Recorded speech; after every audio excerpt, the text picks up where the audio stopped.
Et bonjour à tous tout le monde, je suis très très content de vous retrouver pour cette huitième radio libre valenciennoise de la saison. Très très content de vous retrouver après un petit mois d'absence là entre la trêve internationale, également l'expo des 110 ans du VFC, des petites semaines où il y avait peut-être moins d'actu pour faire l'émission autour de VA. Je suis très content de vous retrouver pour une émission qui va être assez riche en contenu.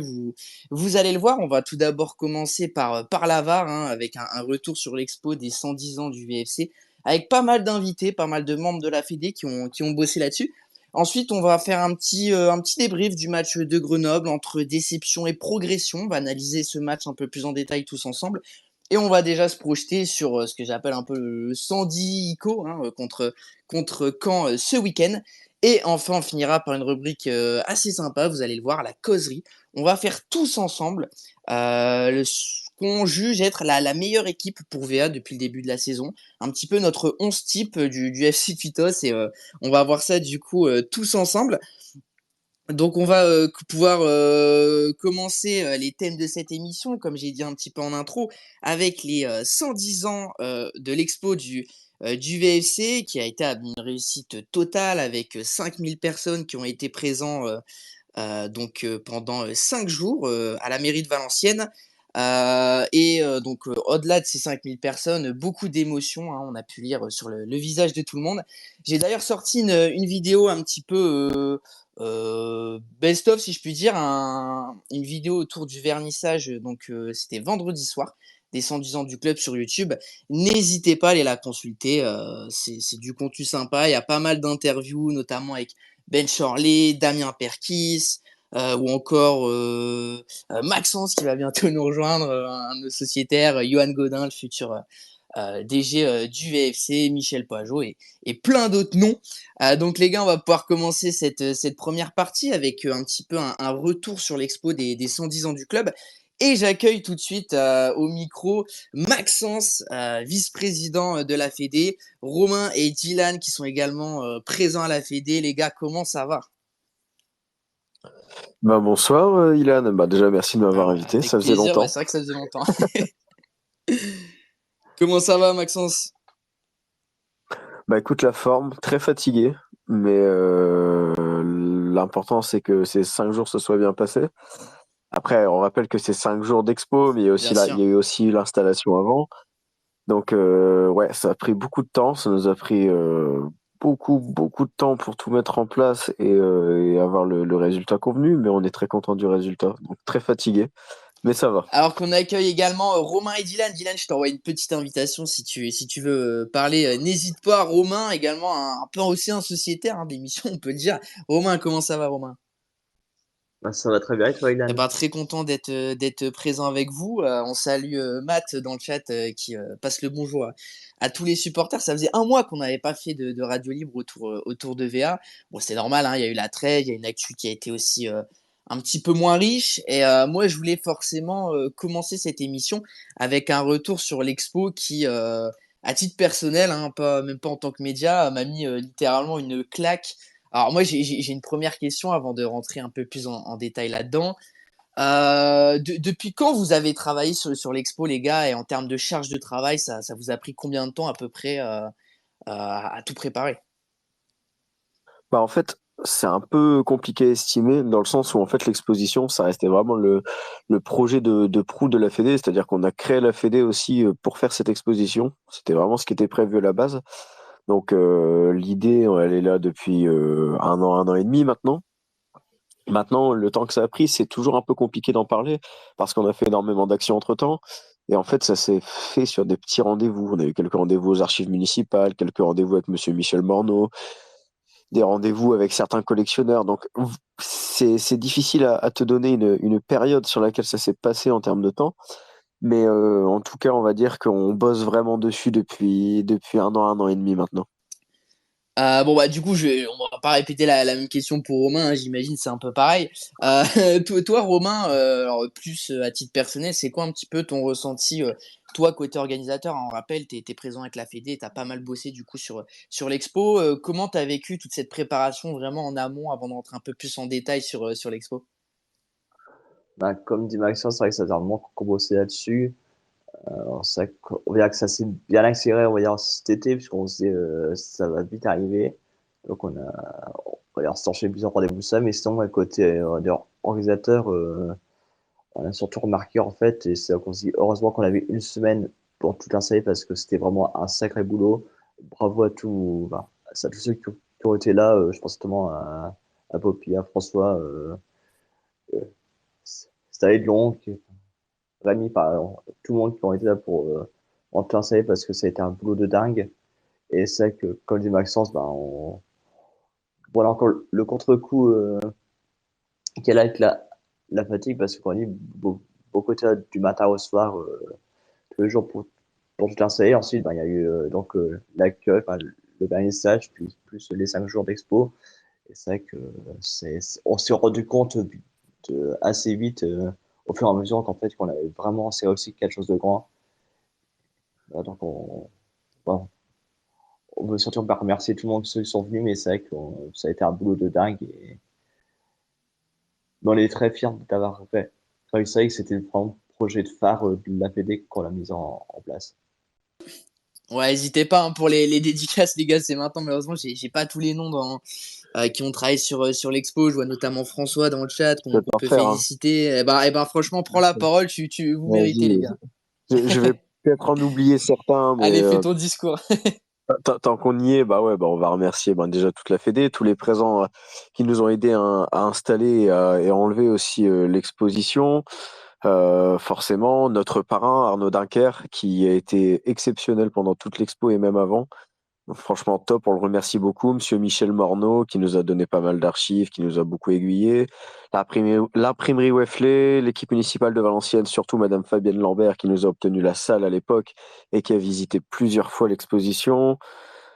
Tous les relais médiatiques, Fab Tito, toi, et bref, il y en a eu beaucoup. Actu VFC qui était présent, voilà, la Ninger qui était là aussi. Comment ne pas parler de Geoffrey, de Poppy, de Geoffrey. Moi, je peux vous dire, les gars, hein, sincèrement, il était fou de cette expo. Ce que je peux vous dire, c'est que le gars, il arrivait, c'est-à-dire que l'expo ouvrait à 10h, il arrive à 9h30 tous les matins. Il finissait à 19h. Il restait 1 heure de plus pour tout débarrasser, et il allait taffer. Il allait taffer jusqu'à 7h du matin. Et il revenait à 9h. Et il partait à 20h. Et il revenait à 9h. Et le gars, il a fait ça quasiment tous les jours de la semaine. Donc franchement, chapeau l'artiste, quoi.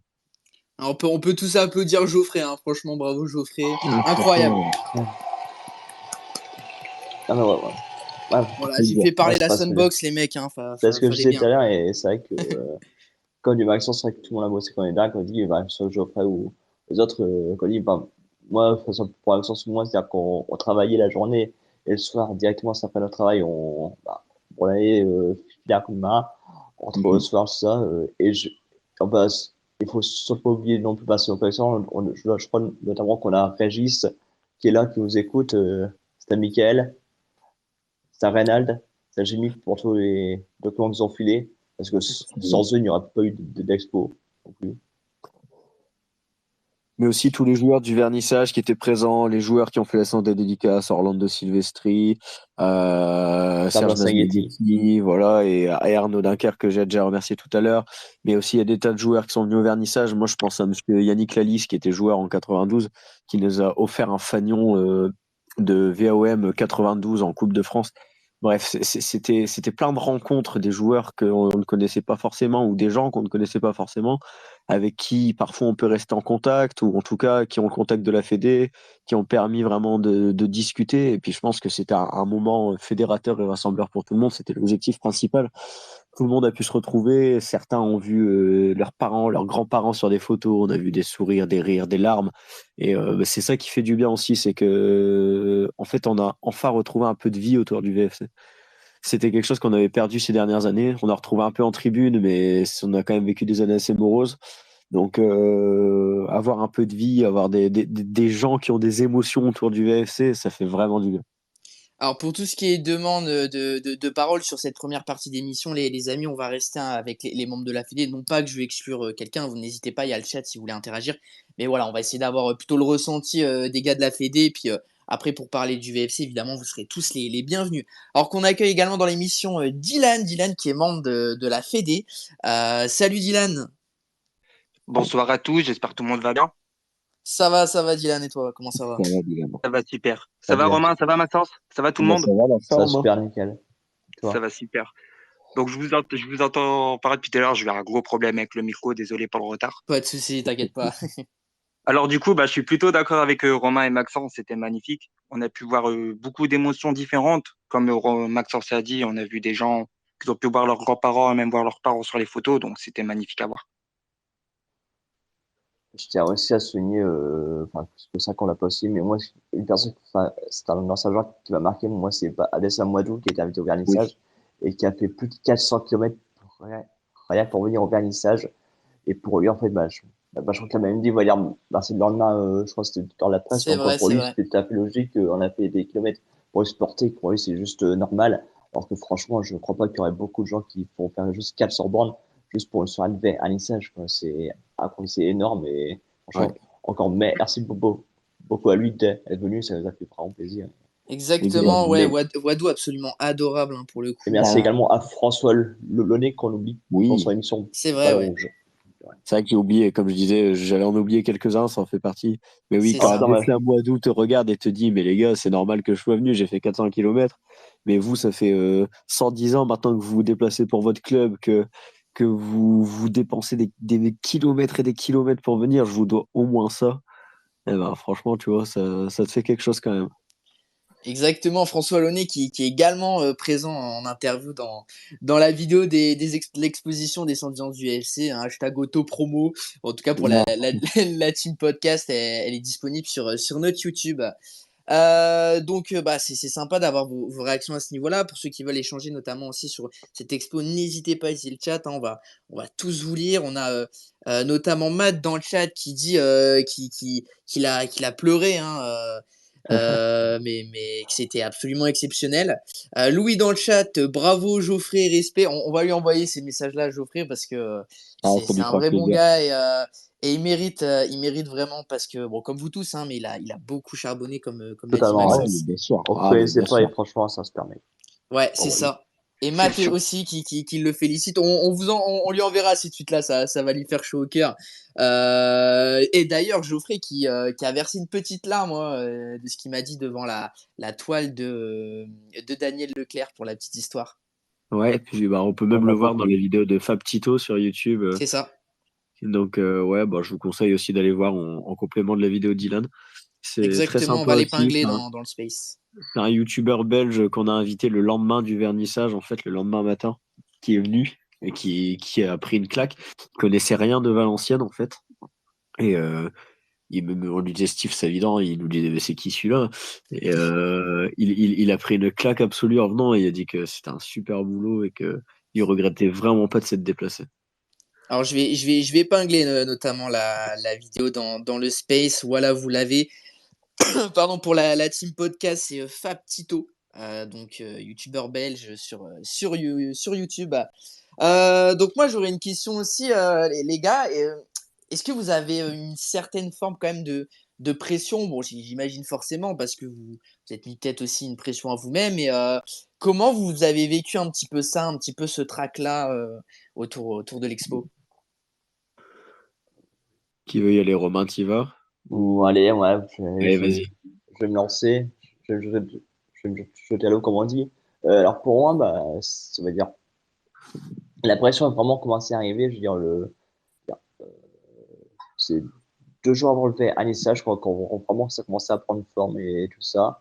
On sait comment ça va se passer, etc. Ensuite, est arrivé le vendredi, donc le jour du vernissage où franchement on n'avait pas du tout fini. Où moi, pour mon cas perso, j'avais pris ma journée exprès pour aider des camarades et alors, toute la journée, on a bossé pour essayer de proposer la chance possible. On a encore reçu des pièces l'après-midi même, donc il a fallu trouver une solution. Et franchement, c'est vrai que au fur et à mesure de l'heure, le cœur commence à battre de plus en plus, un stress commence à arriver. Je me suis jamais, je crois, d'ailleurs, je crois qu'on s'est un tout petit peu pris la tête pour une bouteille et 2 minutes après, on s'est excusé, on s'est pris dans les bras, dire comme ça, pardon, le stress est là, c'est pour dire à quel point on commençait vraiment à être tous très stressés au fur et à mesure pour proposer la meilleure chose possible. Ensuite, dès le finissage est arrivé et le discours de Edlon, notamment, alors on s'est dit ça commence à redescendre et on a vu effectivement que sur les bureaux du maire, ceux de Gaël, tout le monde, on s'est dit ok, bon, on a réussi. Ouais, top, top. Bobby, notamment dans le chat, qui nous dit bonsoir à tous. Bravo, très très belle initiative. Dommage d'être trop loin pour pouvoir y assister. Là, c'est encore une petite passe D pour une autopro. Je la referai pas. Alors que dans le chat, il y a pas mal de réactions. Chris dans le chat qui félicite encore une fois toute l'équipe de la Fédé vraiment et qui vous remercie. On a Louis qui nous pose une question assez intéressante et qui nous demande est-ce qu'il y avait une personne en termes de sécurité durant l'expo un petit peu pour gérer le flux? Bah en fait, en sécurité, on était tous là en fait. On va dire qu'on s'est improvisé agent de sécu sur ces 5 jours. On est 5. Après, Geoffrey, ça se rapproche un peu de son métier. Donc, il connaît un petit peu comment ça marche, comment ça fonctionne. Gérer le flux, il l'a très très bien fait aussi. Il restait souvent à l'entrée. Il a même parfois, malheureusement, dû faire sortir des personnes. C'est arrivé. Mais franchement, c'est Geoffrey qui était le leader de ce truc-là. Nous, on l'a écouté. Après, on a juste surveillé. Les gens n'ont pas touché. Les gens étaient très respectueux du matos Ouais, et c'est des bien, pièces faut le de noter aussi, connexion. ouais. Ouais, bien sûr. Et il y a eu 5000 personnes et on aurait pu avoir une ou deux qui fassent n'importe quoi. Au final, elles ont été très respectueuses des pièces de collection de tous les collectionneurs. Donc, il y a de quoi être fier. Tout le monde s'est bien tenu, mais, mais en effet, c'était surtout Geoffrey qui surveillait le flux entrant et sortant de l'expo. Alors, on va rentrer un peu plus dans les détails de l'expo. Dylan, toi, en tant que membre de la Fédé et visiteur en soi, c'est quoi la plus belle pièce vraiment qui t'a marqué durant l'expo, vraiment là où t'as vraiment pris une claque? Alors personnellement, j'ai apprécié tous les coins de l'expo, mais l'endroit où j'ai le plus préféré, c'est quand même la collection d'écharpes. C'était vraiment impressionnant Ok. de voir les écharpes de tous les matchs. Maintenant, ça le fait plus trop ça. Ça le fait même plus du tout, il me semble. Donc, c'était vraiment impressionnant. Après, l'exposition en soi, c'était exceptionnel, hein. J'ai appris énormément de choses. Pourtant, j'en sais énormément des choses ici sur le club, mais j'ai appris énormément de choses. Et je suis pas étonné du succès que ça a fait. Et puis, je suis très, très fier de ça. Et vous, les gars, c'est quoi un petit peu le... Bon, après, vous étiez vraiment dans l'organisation pure, mais est-ce qu'il y a vraiment une pièce qui vous a mis une claque où vous vous êtes dit, ah ouais, quand même, en fait, on a vraiment une vraie histoire, hein, y a pas à dire. Bah, une pièce, c'est difficile. Moi, il y en a quelques-unes que j'aime Ouais, ou beaucoup. quelques-unes, hein, bien sûr. Déjà, ben, le coin minier de Régis, je trouve que ça fait du bien aussi de renouer avec nos valeurs. Avoir un coin totalement dédié à ça dans cette expo, je pense que ça montre aussi l'importance que ça a eu dans notre région et au sein de notre club. Ensuite, ben, le petit endroit mémorial à Daniel Leclerc, forcément, c'était quand même c'était le portrait présent le jour de son enterrement, qui était présent là ce jour-là à l'expo. Mm. Donc c'est quand même quelque chose de fort et de touchant. Surtout qu'on a eu pas mal de photos ramenées par les gens aussi, des articles de journaux qu'on a mis autour. Il y avait vraiment un coin, ça faisait un peu sanctuaire autour de Daniel Leclerc, donc ça fait plaisir. Et on a même vu du coup Gervais Martel venir lui rendre hommage le Ça, dernier c'est jour. fou, ça, c'est ouf. Franchement, j'y croyais pas quand on me l'a dit. J'étais au travail, je vois une photo de Gervais Martel qui pop sur Discord, j'ai pas trop compris. Mais ça fait vraiment partie des moments marquants aussi. Et moi, personnellement, ma pièce préférée, finalement, c'est même pas une pièce de VA. C'est le maillot porté par Ah Serge oui. Ah, on Mazzaghetti est en d'accord, on est d'accord. 1963 contre la Belgique. Ah oui. Maillot de l'équipe de France. Pour l'anecdote, c'est ce que je raconte tout le temps. Serge Mazzaghetti, c'est 2 sélections en équipe de France. Une contre l'Espagne au Camp Nou et une contre la Belgique. Et en fait, on avait le maillot porté contre la Belgique de 1963 où il inscrit un but. Donc, c'est Magnifique. absolument dingue. Eh ben, pour le coup, si tu m'avais posé cette question-là, ouais, je t'aurais répondu ça aussi. Même si, ouais, petit coup de cœur aussi pour ce qui était une surprise, hein, le trophée de la Ligue 2. Alors que tu parlais Évidemment. notamment du coin mineur avec Régis, on l'embrasse d'ailleurs, il est dans le chat, on lui passe le bonjour à Régis. Et j'ai oublié ce que j'allais dire, mais ça va revenir. Toi, Romain, c'était quoi un petit peu ton gros coup de cœur de l'expo en termes de pièces, ou même plusieurs d'ailleurs? Bah, j'en rejoins un peu sur mes camarades, c'est vrai qu'un peu, on était un peu tous émerveillés par tout ce que les collectionneurs avaient. Encore je vais reprendre cette intervention de Maxence, notamment sur le coin minier de Regis qui est là et franchement que également, et bravo à lui de nous avoir à nous avoir prêté. Tout ça pour l'exposition, parce que c'est vrai que, et d'ailleurs, beaucoup de gens ont dit, ah, bravo à vous d'avoir mis ça représente bien, c'est les valeurs du Valenciennois. Donc, en quoi, c'était pas du tout une erreur de les avoir mis là. Moi, ce qui m'a marqué aussi, pour changer, quand ça lui d'ailleurs, c'est Michael avec sa collection de documents et notamment, on va dire, tout ce qui est, on va dire, quelques bricoles de la tribune de fer. C'est-à-dire, le gars, pendant que le stade la Laser est en train de détruire, il allait sur le chantier et récupérait un morceau de toit, un morceau de brique, un siège comme ça, la tribune de fer, il les a exposés. Et franchement, je trouvais ça fou, quoi. Quand ce mec était un peu fou, comme, et voilà, enfin, c'était VA, quoi. Et un amoureux de club, et encore merci à lui, d'ailleurs, c'était Paulina Julien, voilà, pour ça également, mais voilà. C'est ce qui m'a marqué, mais aussi la collection de maillots, notamment de Reynald. Je crois qu'il en avait mis que un tiers, et franchement, je dis, pareil, c'est totalement fou, et quand quoi, VA, vraiment, c'est pas juste quelques petits supporters, c'est vraiment des passionnés, Bien il y a sûr. plus que ça. Bien sûr, Rénal qu'on salue. Et un jour, il faudra l'interviewer. Je sais pas forcément quel média, mais c'est clairement un personnage à mettre en lumière. Donc moi, je rebondis sur ce que tu disais, Maxence, notamment par rapport à Gervais Martel. Parce que Gervais Martel, tout président du RC Lens qu'il est, malgré les dernières tensions entre Ancinois et Lensois, ça montre quand même quelque chose. C'est quand même un grand monsieur du football français, Gervais Martel. Et moi, de ce que j'ai entendu, l'expo des 110 ans que vous avez fait, pardon, on en a parlé notamment du côté des Lensois, en bien hein, pour le coup, mais on sent que cette Mhm. expo, elle est allée aussi plus loin que la simple place d'armes. Et ça, c'est cool pour le coup. On a reçu aussi le modérateur d'une page qui s'appelle RC Lens Vintage.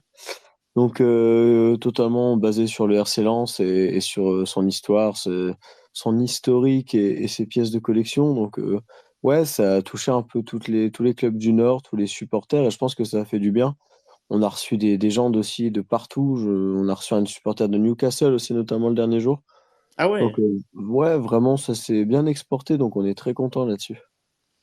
On a donc dans le chat Maxime qui lui nous donne un peu son avis sur sa pièce favorite, c'est la veste SALF de 96 Rénal. Si tu m'écoutes, Oui. c'est mon anniversaire dans 331 jours. Bon, ça fait un peu beaucoup Maxime, mais en tout cas le message est passé. Louis dans le chat qui rejoint un petit peu Dylan, hein, c'est vrai que le mur d'écharpe était incroyable et il faudrait en refaire un jour, notamment pour la Coupe de France. Louis aussi qui nous pose une autre question, peut-être côté sécu, je ne sais pas, mais est-ce qu'il y a eu des réactions quand Eddie est arrivé à l'expo? Parce qu'il faut expliquer, pour ceux qui ne savent pas, que le dernier jour, si je me trompe pas, Cédric et Eddie sont venus à l'expo. Ça a Le été quoi un mardi petit soir. peu... Ah, le mardi soir, autant pour moi.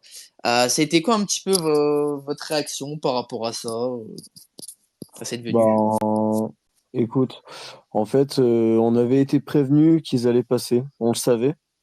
Ok. Chacun avait une réaction personnelle par rapport à ça, je pense. J'en ai eu une, certains en ont eu d'autres. Moi, j'avais pas forcément envie de, voilà, moi, vous le savez, je pars du principe que je me suis battu contre ces idées Bien pendant des sûr. années, c'est pas pour m'afficher à côté. Donc, non, moi, j'ai laissé les autres faire avec lui, et les autres l'ont très bien fait, et je les remercie. Mais du coup, des réactions externes, non, il n'y a pas forcément eu de réaction externe à l'arrivée d'Edis Dieck, qui a fait sa balade dans l'exposition jusqu'à 19h et quelques. Et tout s'est bien passé. C'était nickel. Ouais, c'est exactement ça. J'ai entendu la même chose. Quoi. Enfin, je vais juste tirer la main, tu vois, par politesse. Voilà, ça reste quand même. Ça vraiment, c'est tout. Par politesse pour pas qu'il y ait de scandale. Bon, il a fait son retour. Et bon, il a sorti, on va dire, son baratin habituel. Mais voilà, quoi. Mais pareil, On imagine bien. je me suis pas. C'était avec lui, quoi. Je me suis battu contre lui. Je me suis plusieurs fois d'ailleurs pris la tête aussi avec lui, enfin, comme beaucoup. Donc pareil, c'était pas du tout dans l'intention de me matcher avec lui, quoi. C'est tout. Mais sinon, voilà, c'est tout. Il est venu, tant mieux pour lui, c'est tout. Enfin, Et personnellement, pour revenir à Eddie, bon, moi, j'étais pas là à ce moment-là, donc j'ai demandé aux autres membres de la Fédé le lendemain quand je suis revenu comment ça s'est passé. Et bah, j'espère pour lui quand même qu'il a apprécié l'exposition, mais je suis du même côté de Maxence, je me suis battu contre ses idées, donc j'étais étonné qu'il vienne. Oui, bah, je rejoins, on est beaucoup assez débattu et j'aurais peut-être eu, je pense, un peu la même réaction que Maxence, mais c'est quand même à souligner le comportement de la fédé qui est quand même resté assez pro face à ça. On Bien sait sûr. que bon bah voilà, il y a une certaine rancœur, hein, de notre côté, enfin notre côté supporter, bien sûr, c'est normal. Et malgré ça, bon bah voilà, hein, factuellement, ça reste quand même une personne comme une autre et qui a le droit donc forcément de visiter cette expo. Et on est resté quand même de marbre et très professionnel côté fédé, donc c'est à souligner quand même. Donc Bobby dans le chat qui nous dit que lui il a eu un petit coup de cœur sur l'hommage à Michel Léhu qu'il a bien connu, Michel Léhu Oui. qu'on salue ainsi que sa famille. Je sais que ses deux fils nous suivent sur Twitter, donc on passe le message. Bat dans le chat qui nous dit félicitations à tous les participants pour l'expo, c'était vraiment incroyable. Et moi, j'ai notamment eu un message aujourd'hui qui m'a assez touché. Donc c'est sur Instagram, c'est une dame âgée qui a répondu à ma story donc sur l'expo et elle a dit bon bah voilà bonjour en fait moi je suis pas du tout supportrice du VFC mais mon mari est hospitalisé, il aurait adoré y assister. Il a 75 ans et il suivait depuis qu'il a 8 ans et en tout cas toutes les photos qu'il a vues lui ont fait un bien fou et ça m'a un petit peu ému de lire ce message. Donc, bon, je sais pas si la dame est dans le chat, mais en tout cas, on lui passe le bonjour à elle et son mari. Des Absolument, anecdotes, ça, on a eu plein d'anecdotes comme ça. L'assurance vienne pour entraîner ou sans les autres. Oui, c'est vrai qu'il y a pas Moi, mal d'anecdotes comme ça, un petit peu, ouais. ouais, Oui. ouais, ça, notamment une vieille dame là, qui est venue et qui à la fin nous a dit je déteste le football. Par contre, votre expo elle est magnifique. Et, et je reviens juste d'ailleurs, parce que je crois que j'ai oublié, c'était sur le coin de Dynogard avant. Moi, j'ai eu, lorsque je passais devant, j'ai eu, c'est un fan lensois qui m'a carrément dit donc, qui était fan de Lens. Et donc, il m'a dit, je suis fan de Lens, par contre, voilà, votre expo est très bien. Et le coin Daniel Leclerc, que dire, il est magnifique. Et il commence à pleurer. Voilà. Comme quoi, encore, ouais, c'est ça qu'on a réussi à toucher, voilà, plusieurs personnes, que ce soit pas hors VA, et ça, ça fait plaisir. Ouais, il y a quelques anecdotes assez sympas, comme ça, vous pourrez en dire d'autres, les gars, si vous en avez. Moi, je me rappelle, je crois que c'était le samedi, j'avais discuté avec François, qui m'expliquait que, si je me rappelle bien, désolé si je déforme, mais qu'il y a un monsieur qui est arrivé, donc qui a visité l'exposition, et quand il est arrivé face à la toile donc, de Daniel Leclerc, il s'est mis à lui parler, comme si qu'il Oui. était là, comme si qu'il se recueillait sur une tombe. Donc je trouve que c'est assez fou comme moment, hein, sans juger péjorativement, hein, bien sûr. Vous avez des petites anecdotes sur ça, les gars? Il y a quand même eu 5000 visiteurs, c'est vrai, pour le coup. Ah bah des anecdotes, ouais, il y en a beaucoup. Il y en a Moi, plusieurs. On pourrait moi, il y en a une. faire un livre, je Oh, crois. On pourrait faire un livre. Allez, faites la meilleure chacun. bah, moi, la meilleure, ça reste quand même celle de Serge Maznaghetti, hein. Je pense que, Ouais, ouais, ouais. en fait, Serge Maznaghetti se balade, il voit son maillot, il me dit vraiment là, j'ai envie de pleurer. Et là, il y a tout le monde qui part se cacher pour aller pleurer en vérité, mais mais c'était super émouvant. Il était super ému aussi. Il a versé une petite larme. C'était super émouvant comme moment, donc franchement, c'était beau. Les gars, vous avez Yann, envie de tu rajouter vas? quelque chose sur ce genre de moment? Moi, c'est pas ma satisfaction, je l'ai vécu aussi, mais sinon, moi, une dernière chose qui me revient, c'est une dame qui vient donc avec sa fille et son fils, on va dire, ouais, ils sont allés 10-12 ans, tout ça, et qui s'arrête devant donc les posters donc, des années 70, tout ça. Et puis, de, la photo aussi du stade Sam, mais quand il n'y avait pas la tribune ouest, et on était pas la piste d'athlétisme, on voyait donc le pâté de maison autour. Et donc, donc, il y en a un qui m'a expliqué. Donc, alors, ça, c'est ton grand-père. Ça, c'est ton grand-père qui est là, que je vais t'aimer. Et fait, elle charge le stade et elle fait là, tu vois, ça, c'est la maison ouais, de ta grand-mère, ça, et c'est qu'elle commence à raconter comme quoi, voilà, elle a rencontré son mari au sein d'un dessert, etc. Elle commence à pleurer également. Ça m'a beaucoup touché, quoi. Et moi, j'ai Ouais, c'est magnifique. une excellente anecdote, c'est un supporter qui devait avoir la cinquantaine à peu près. Il me parlait, il me disait qu'il avait connu l'époque de Nergesser, les meilleurs moments du VFC. Et il savait que José Saez venait à l'exposition, parce qu'il est venu plusieurs fois d'ailleurs à l'exposition. Et il l'attendait devant la mairie carrément. Et quand il l'a vu, il est resté au moins pendant 30 minutes devant la mairie en train de l'attendre. Et quand il l'a vu, bah, directement, il lui a parlé pendant 20 minutes. C'était beau à voir ce genre de choses, j'ai bien aimé. Et ensuite aussi, bah, comme Maxence a dit, la supportrice de Newcastle qui est venue avec sa famille, c'était magnifique aussi. Et j'ai pris une sacrée claque d'anglais par contre. Quand je voyais sa petite fille qui parlait français, d'un coup anglais, Ouais. je me suis dit avec mon On a anglais un version spécialiste, scolaire, nous, ça va. je me tape la honte. En fait, on a un spécialiste, nous, chez nous, ça va. C'était beau à voir, j'ai bien aimé ce moment. Moi, ça me rappelle la belle interview avec Ben Shirley où Ah oui. pour la petite anecdote, j'ai totalement perdu mes moyens Ah. et heureusement que l'équipe de la Ningesphère était là pour un petit peu traduire l'interview parce que je me suis fait dessus. Mais pareil, c'était pareil. Quand elle est partie, je voulais lui dire thanks for the visit. Pourtant, c'était facile à retenir, mais j'ai totalement perdu mes moyens. Je me suis Bien juste sûr, contenté hein. d'un goodbye. Je me suis juste contenté Ouais. d'un goodbye, quoi. Mais c'était beau Alors, à voir. J'étais vraiment heureux qu'elle vienne. Yeah, c'est je, Dieu. je me suis retrouvé dans une situation. Je me suis retrouvé dans une situation avec Ben Charlet, la deuxième fois où il est revenu, la seule, le lendemain de Grenoble. Un mec, comme ça, hein, il lui parlait en patois. Il me regardait avec des yeux de détresse. Il m'a regardé J'imagine avec juste des yeux de détresse. J'ai essayé de la lui tête de traduire, Benchorley, là. mais c'était très Excellent, excellent. approximatif. Mais j'ai senti de la gratitude dans ses yeux. Le- C'est là Mais, où, le gars, mais, avec sa planche de saucisson, Oui, c'est ça. ce jour-là. Il y avait des petits pains et sa planche de saucisson. mais d'ailleurs, à noter, Ben Shirley, qui, pour la petite histoire, qui, je pense, fait quand même pas mal d'efforts en français et commence à s'y mettre. Parce que moi, quand je lui ai demandé du coup la petite interview, il m'a dit in On se English fait or French. Donc, ça veut dire que bon, il préférait quand même en anglais, mais c'est assez sympa à noter. Alors, pour rentrer un petit peu plus en détail sur l'expo, les gars, voilà, on va pas le répéter, ça a été un vrai succès, 5000 visiteurs. Vous avez eu des guests comme Gervais Martel, comme Ben Shirley, vous avez toute la nouvelle direction. On a Georges Maciel qui est aussi passé avec son petit garçon.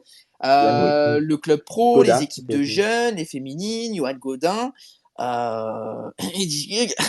Est-ce que vous y attendez un petit peu à ce succès-là ou vous voyez ça différemment un petit peu avant l'expo? Comment vous avez vécu un petit peu voilà, cette quasi petite période dans laquelle vous êtes limite devenus des stars un peu, hein?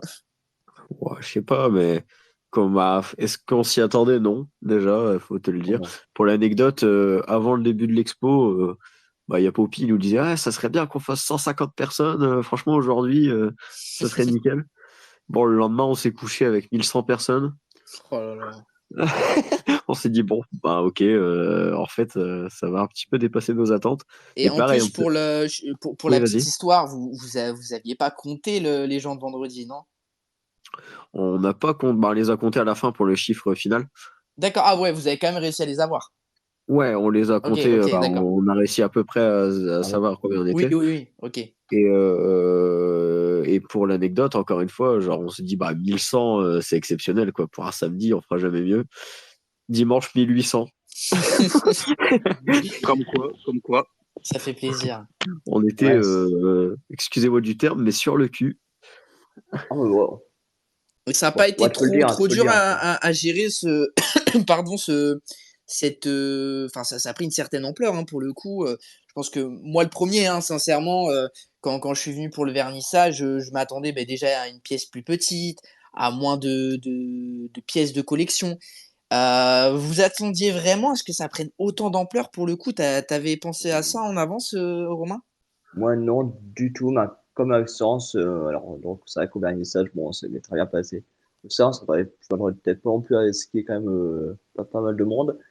Le, le lendemain, j'étais pas là, moi, et donc, et c'est quand je vois donc, puis à Discord que ça commence enfin, que les chiffres montent et dans l'après-midi, je vois que 1000 personnes, 1000 personnes sont là, enfin, sont venues visiter. Moi, j'avoue, franchement, j'ai frotté mes yeux 3 fois dire comme ça, mais c'est moi qui vois mal, ça doit être 100.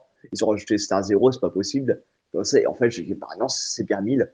Incroyable. Le dimanche matin, donc j'arrive donc c'est avant l'ouverture avec ma queen, et je dis clairement, je dis, bon, je dis dimanche matin, tout ça, donc on sait ce que c'est, ça va être journée. Et calme, on ne fera jamais aussi mieux qu'hier.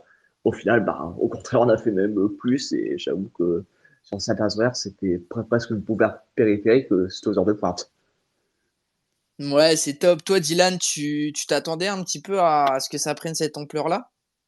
Alors, personnellement, moi, j'en parlais avec Romain lors de la distribution lors du match contre 3. Je leur disais, je pense que ça va être un beau succès. 5000, je m'y attendais pas. Je m'attendais plutôt vers un petit peu plus de 2000, 2500. Mais franchement, pareil que Maxence, hein, sur le cul quand j'ai vu les chiffres et quand j'ai vu surtout l'affluence de dimanche et de samedi, voilà, je me suis dit c'est fabuleux. Mon estimation, elle part à l'eau au bout de 2 jours et franchement, non, je m'attendais pas à cette influence-là en tout cas. Ouais, c'est top, c'est top. Franchement, ça a été un vrai succès. Et moi, j'ai envie d'aller un petit peu plus loin.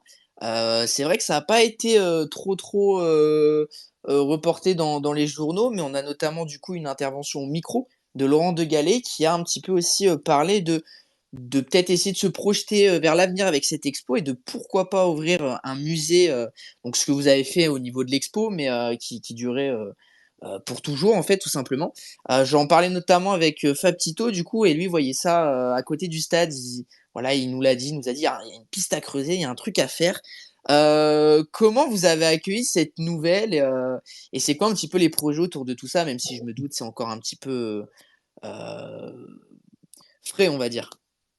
Alors, deux choses. Déjà, je vais faire un coucou à Geoffrey qui est dans le chat, qui est Ah, ici. attends, il est là? Ah, Il est super. dans le chat. Il travaille, mais il vient nous écouter rapidement, je Ah là crois. là. Donc, Salut gros bisous, Geoffrey, Geoffrey. super.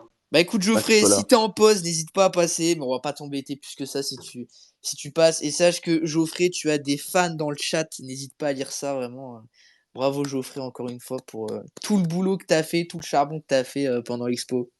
Mais sinon, concernant l'intervention de Laurent De Gallet au micro, bah déjà, il faut savoir que bah, forcément, on n'était pas du tout au courant de ce qu'il allait dire, et Ouais. encore moins de cette idée d'exposition permanente. Euh, pour le coup, je crois qu'à ce moment-là, on s'est tous regardés avec des yeux, on s'est dit merde, dans quoi on s'est foutu. Et C'est un peu ça, oui, oui, clairement. ouais, voilà, c'est ça, on s'est tous regardés avec des gros yeux au final. Et ben forcément, moi j'ai envie de te dire, moi je suis totalement chaud, je suis pour. Mais il y a quand même beaucoup de contraintes, ça forcément aussi. Moi personnellement, je suis collectionneur actuellement, j'ai ramené ma collection pour 5 jours. J'ai pas envie de la laisser à un musée Bien 24 sûr. heures sur 24 tous les jours. Forcément, c'est des choses que tu as acquéries au fil des années. Reynald, ça fait 30 ans qu'il acquérit des pièces. Je vais pas lui dire, bon Reynald, ton musée c'est bien gentil, mais maintenant on va en faire un dédié au club vraiment grand et tout. Non, non, non, non, non. Donc, bah écoute, on aura peut-être l'occasion d'en rediscuter. Monsieur De Gallet s'est engagé on va dire, à rechercher le local, à au moins essayer de nous aider là-dessus. Donc, on verra là où ça nous mène, s'il y a vraiment un retour là-dessus. Et s'il y a un retour là-dessus, ben, on discutera avec tous les collectionneurs et voir si c'est possible de faire quelque chose. Mais je pense que c'est quelque chose sur lequel il faut pas non plus s'attendre. C'est-à-dire que si ça se fait, c'est bien. Si ça se fait pas, tant pis. Et il y aura certainement d'autres expositions dans le futur. Donc non, il faut pas miser là-dessus, on va dire pour l'instant, mais on sait jamais. Alors vous, Romain et Dylan, comment vous voyez un petit peu ça? Est-ce que vous le voyez d'un bon œil ou un petit peu comme Maxence, il y a certaines contraintes qui, ça vrai, pour le coup, existent?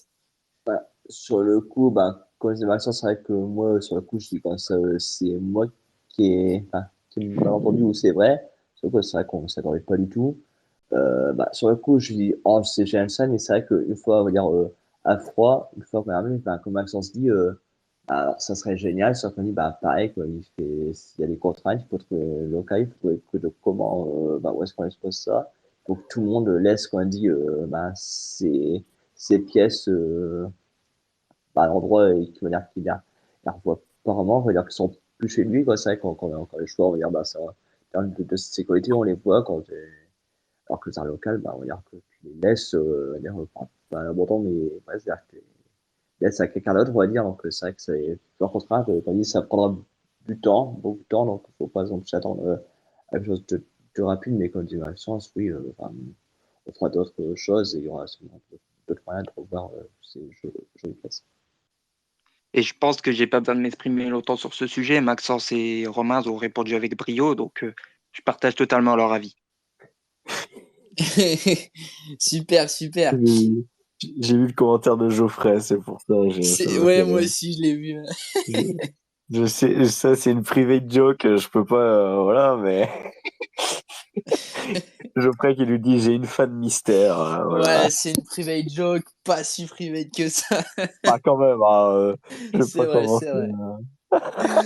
Mais On a bon. Louis dans le chat qui nous dit alors c'est intéressant comme remarque. On aura peut-être tous un avis différent, mais on est clairement là aussi pour évoquer ce genre de choses.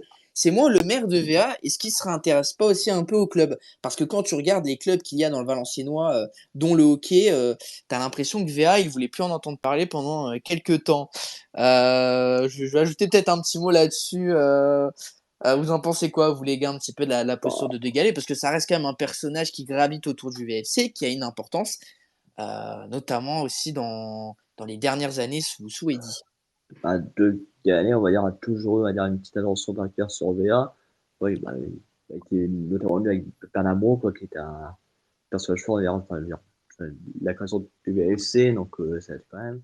Mais oui, on va dire effectivement que bah, si la mairie, on va dire, se rattache quand même au VFC, on va dire, tant mieux, on va dire, quoi, si on peut réunir, on va dire, toutes les forces vives autour du Valenciennes pour qu'ils grandissent de nouveau, et retrouver sa, enfin, on va dire, sa grandeur, tant mieux.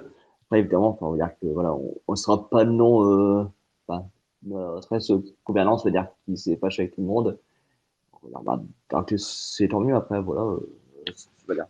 Tant qu'il y a, on va dire, tant que tout le monde tire dans le même sens pour VA, moi, ça me va. Après, pour Monsieur De Gallet, je sais ce qu'on va me dire, hein, vous allez me prendre un peu pour un suceur là-dessus, alors que bon, ceux qui me connaissent, ils Vas-y, savent très bien où exprime-toi, je me t'inquiète. situe, mais il faut pas oublier que Monsieur De Gallet aussi a fait partie de ceux qui ont aidé le club à remonter au milieu des années 90. C'est-à-dire que le gars a toujours eu une attache avec Valenciennes, en fait. Donc, il a toujours été un supporter sans relâche envers le VAFC, en tout cas. Même si ces 9 dernières années, ben, il a pu un peu moins en profiter. Mais du coup, moi, j'ai jamais mis en doute je sais pas si fanatisme c'est le bon mot, mais allez, son supporterisme pour VA. Donc non, ben c'est bien qu'il se réintéresse au club et c'est par des petits événements aussi comme ça que ça permet aussi de le rattacher à son territoire et à son club. Moi, j'ai une anecdote aussi, c'est je le vois rentrer à Monsieur De Gallet dans la salle d'expo le jour du vernissage. Il avance et là, des yeux d'enfant. D'un seul coup, vraiment, son visage s'est changé. Il a vu Michel Pajot. Il a vu Michel Pajot, il a eu des yeux d'enfant. Il est parti, il lui a couru dessus presque pour lui dire Monsieur Pajot, quand j'étais, en gros, quand il était à l'école avec un certain ministre de l'Intérieur, clin d'œil si vous voyez qui il s'agit, il dit on jouait à un jeu et en gros, on devait tout le temps rajouter un nom à la fin et tout, et puis à la fin, ça faisait une phrase, et lui, il disait tout le temps Michel Pajot. Et puis après, il a chanté Michel Pajot. Donc vraiment, j'ai eu l'impression d'avoir un enfant devant moi. Il était vraiment revenu en enfance à ce moment-là. Adorable d'ailleurs, Michel Pajot, on a pas mal discuté avec lui, Larry et Jules Laninger. Franchement, un mec absolument adorable pour le coup, C'est rempli quelqu'un de très gentil. d'humilité, super sympa, vraiment une crème. C'est quelqu'un de très gentil. Et pour le coup, ça, c'est quelque chose qu'il faut souligner. C'est vraiment les anciens de V1 en général, c'est vraiment tous des crèmes. En tout cas, toutes des crèmes. C'est vrai. Ceux qui ont été en tout cas au vernissage, moi, j'ai vraiment rien à dire. Il n'y en a aucun qui a eu un comportement déplacé ou quoi que ce soit d'autre. Ils ont tous joué le jeu et franchement, merci beaucoup à eux encore une fois parce que bah, il pourrait y avoir parfois des petites tensions, des petits conflits. Tu sais, lui, il a pu te faire quelque chose en 1895, tu l'as pas digéré. Et donc, Ouais. non, mais c'est bien, ça s'est super bien passé. Au final, tout le monde était content de se retrouver et de pouvoir faire la fête.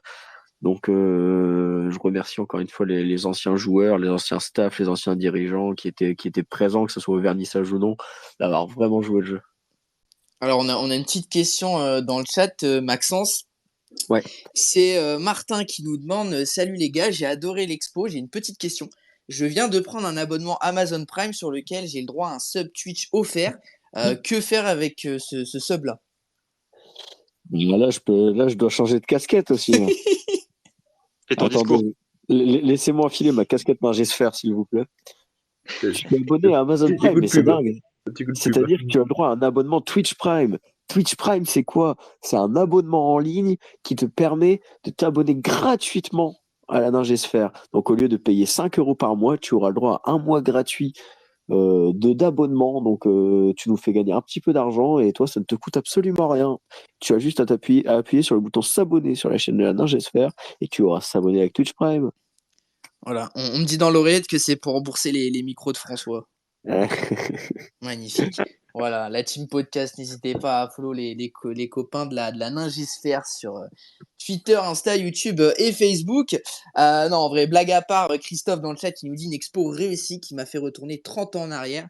Vraiment, bravo à vous. Alors les gars, pour conclure, parce que c'est aussi une expo qui, si elle met la lumière sur le VA, et c'est tant mieux, mais aussi la lumière sur la Fédé, si jamais des gens sont intéressés pour rejoindre la Fédé, comment faire tout simplement?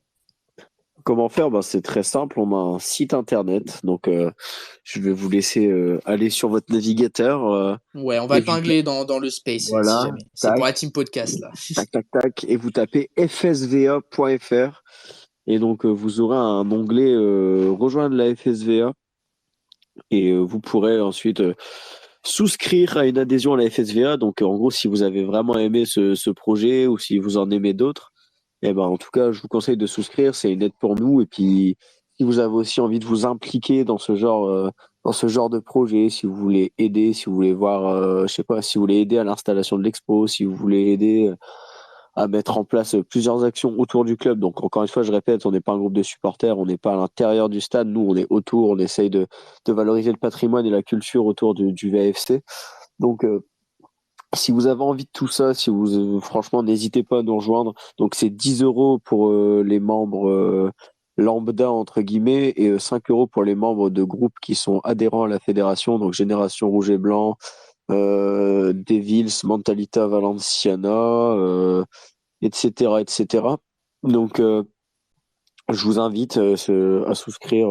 Si vous voulez le code promo de votre groupe, je vous invite à contacter le référent de votre groupe FSVA. Vous en avez un, vous demandez dans votre conversation Messenger ou autre, et il vous donnera un code promo à rentrer sur le site au moment du paiement. Voilà. Voilà, J'aurais top. pas dit mieux que ça. Et ben pour ceux qui veulent, alors pour ceux qui nous écoutent sur Twitter, dans le space, j'ai épinglé notamment un tweet de la Fédé. Il suffit d'aller sur leur compte, les follow, hein, sans un petit coup de pouce, ça mange pas de pain, et puis vous cliquez sur le lien dans leur description. Et puis si jamais vous êtes côté podcaster et que vous n'avez pas eu le temps de noter l'adresse, vous embêtez pas, il suffit juste de marquer FSVA sur Google, vous allez tomber sur la fiche d'établissement Google Maps de la Fédé, puis bah, vous allez avoir un petit onglet marqué site internet, vous cliquez et on est bon. Si je peux juste me permettre, là, celui qui a Ouais. mis en épinglé, c'est celui de l'année dernière, donc il n'est plus valable. Ah, quel dommage. Ah oui, c'est un lien Helloasso. Autant pour moi. Après, il suffit de cliquer sur le profil et derrière, vous avez le lien en description Ouais, pour le coup. il y a un Linktree, en fait. Vous appuyez sur le Linktree et vous appuyez sur nous rejoindre et ça va aller très très bien. Après, Eh ben, parfait. pour Parfait. ceux Les gars, quelque qui chose sont- peut-être à rajouter sur l'expo? non, bah, Bah, sur l'expo, pas forcément. Bon, encore une fois, je remercie tout le monde. Oui, en Encore général. une fois, les collectionneurs qui sont venus, les gens, les partenaires qui nous ont beaucoup aidé à la réalisation de l'expo. Franchement, merci à tous. Je pense qu'on s'est tous régalés, que ce soit à la faire, à la concevoir, à y réfléchir ou même juste à la voir. On a tous pris beaucoup de plaisir. Certains en sont remontés 50 ans en arrière, certains 5, certains 10 ans. Mais on a tous pris un plaisir monstre à la voir, à revoir des pièces de collection qu'on voyait quand on était plus jeune. Donc rien que pour ça, le côté nostalgie de la chose fait toujours beaucoup, beaucoup de bien. Parce qu'on est dans une période forcément un peu compliquée, de vent de galère. On voit peut-être le bout du tunnel, mais on n'y est pas encore. Donc, se remémorer les bons souvenirs, c'est toujours une bonne chose. Maintenant, tout ce que je peux dire, c'est que pour la suite de la Fédé, ben, il va encore avoir pas mal d'actions. C'est-à-dire que là, on va enchaîner assez vite. On espère avoir le temps de finaliser notre action pour Emera, donc pour le match de ce week-end. Ah oui, vas-y, fais la petite pub. Bien sûr, Ouais, bah j'avais oui, oublié. je me permets, ouais, action pour Emera, du coup, qui lutte contre le cancer du sein, donc pour Octobre Rose. Pareil que l'année dernière, des bandeaux, je sais plus le terme exact. Des rubans, des rubans. Voilà, ruban, merci, j'avais plus le mot. Les rubans seront en vente à prix libre, donc tout l'argent ira à Octobre Rose. Donc n'hésitez pas à nous donner, à donner si quelqu'un vous distribue des rubans autour du stade ou dans le stade. Donc franchement, n'hésitez pas, ça vaut le coup, c'est pour une bonne cause. Allez-y. Et ensuite, les prochaines actions qui arrivent, c'est encore un peu difficile de t'en parler, on sort de l'expo. Ouais, bien Mais sûr. forcément, j'ai envie de vous dire, celle qu'on a en tête depuis longtemps, c'est Sainte-Barbe Saint-Éloi qui arrive quand même à grands pas. Super, je l'attends vite là, la Saint-Barbe, Bah, personnellement. nous aussi, je pense, mais comment dire? Nous aussi, mais il faut qu'on accélère peut-être sur ce dossier-là parce que sinon on risque d'être un peu short. Ça arrive quand même assez rapidement. Il y a du boulot, Régis. Allez, Et vas-y, sur boulot. si je peux dire un dernier mot par Ouais, rapport vas-y, à Dylan. l'exposition. Alors déjà, j'aimerais remercier toutes les personnes qui ont franchi le portique de Nergesser. Je remercie toutes les personnes qui ont pu nous dire des mots gentils. Ça, on l'oubliera pas. Ça nous a énormément touché à tous, je pense. Et ça a été une réussite. On est fiers. Et encore merci à vous tous. Merci à Super. toi. Romain, t'as un dernier truc à ajouter peut-être avant qu'on passe au décrassage avec le débrief du match de Grenoble et la projection sur le match contre Caen. Bah, ce sera un peu comme tout le monde, ouais. Comme je disais, c'est un grand merci à tout le monde. Comme je disais, la PD c'est pas Cespo, c'est une bande de copains, quoi, qui a bossé dur. Et donc, merci à tous, à Jess Michael, enfin, tous les cautionnaires, à tout le monde, les élus, etc. Donc, voilà. Pour ceux, donc, derrière chose pour ceux qui auraient peut-être pas envie de passer par Internet, nous sommes disponibles aussi le jour de match pour, pour une adhésion. Donc, n'hésitez pas à venir nous voir et discuter. On est présent au stade à côté de la boutique du club normalement. Donc n'hésitez pas à venir nous voir. Et aussi, j'aimerais rajouter juste un dernier truc. En fait aussi, c'est que justement le plaisir qu'on a en venant au stade, c'est aussi qu'on discute avec des gens qu'on connaît pas. On discute avec des gens Bien qu'on sûr. a peut-être aperçus parfois, manger une frite, boire une bière. Mais ce qui s'est passé à l'expo, c'était la même chose, mais avec un mélange de générations. C'était la tribune Leclerc qui se mélangeait avec le COP Ningesser. Tu avais des anciens qui discutaient de 70 ans avec des enfants ou des adolescents de 15 ans. Et c'est ça qui faisait aussi la beauté de la chose, c'est qu'au final, socialement, c'était super agréable. Tout le monde échangeait ses expériences, tout le monde disait ah bah lui je le connais, lui je le connais pas, et t'avais quelqu'un qui venait en parler à la personne à côté. Et ça a vraiment créé un lien, je pense, fort entre tous les supporters de VA qui étaient présents. Et rien que pour ça, j'ai envie de dire merci à tout le monde. Eh ben les gars, je pense au nom de tout le chat, c'est nous qui vous remercions et qui vous félicitons du coup pour cette merveilleuse exposition des 110 ans du club. Bravo en tout cas à ce niveau-là, les gars. Bah, merci beaucoup. Merci beaucoup. Merci beaucoup. Alors les gars, on va pouvoir tout de suite passer à la deuxième séquence de l'émission, le décrassage. Alors on a énormément débordé sur l'expo des 110 ans, mais c'est avec un grand plaisir que je voulais pas vous stopper. Du coup, on va parler un petit peu du match contre Grenoble, un petit peu avoir vos ressentis vraiment en vite fait sur ce match. On va aussi se projeter un petit peu sur le match contre Caen. Il y a d'ailleurs un contenu assez sympa autour du match contre Caen qui va sortir sur notre site internet. Normalement demain, si pas samedi, on a fait une petite interview de We Are Malherbe, qui est un célèbre média canet, je pense que tout le monde connaît. Donc ça va arriver fort, ça. Alors moi les gars, du coup, pour rentrer un petit peu dans cette séquence, moi j'aurais une première question. Je sais que moi j'ai réagi notamment à chaud sur le match. Maintenant que le match contre Grenoble est passé, ce score de 3-3, c'est surprenant.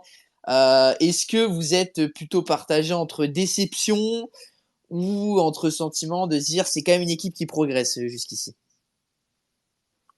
Qui commence? Comme vous voulez. Bon, je commence du coup.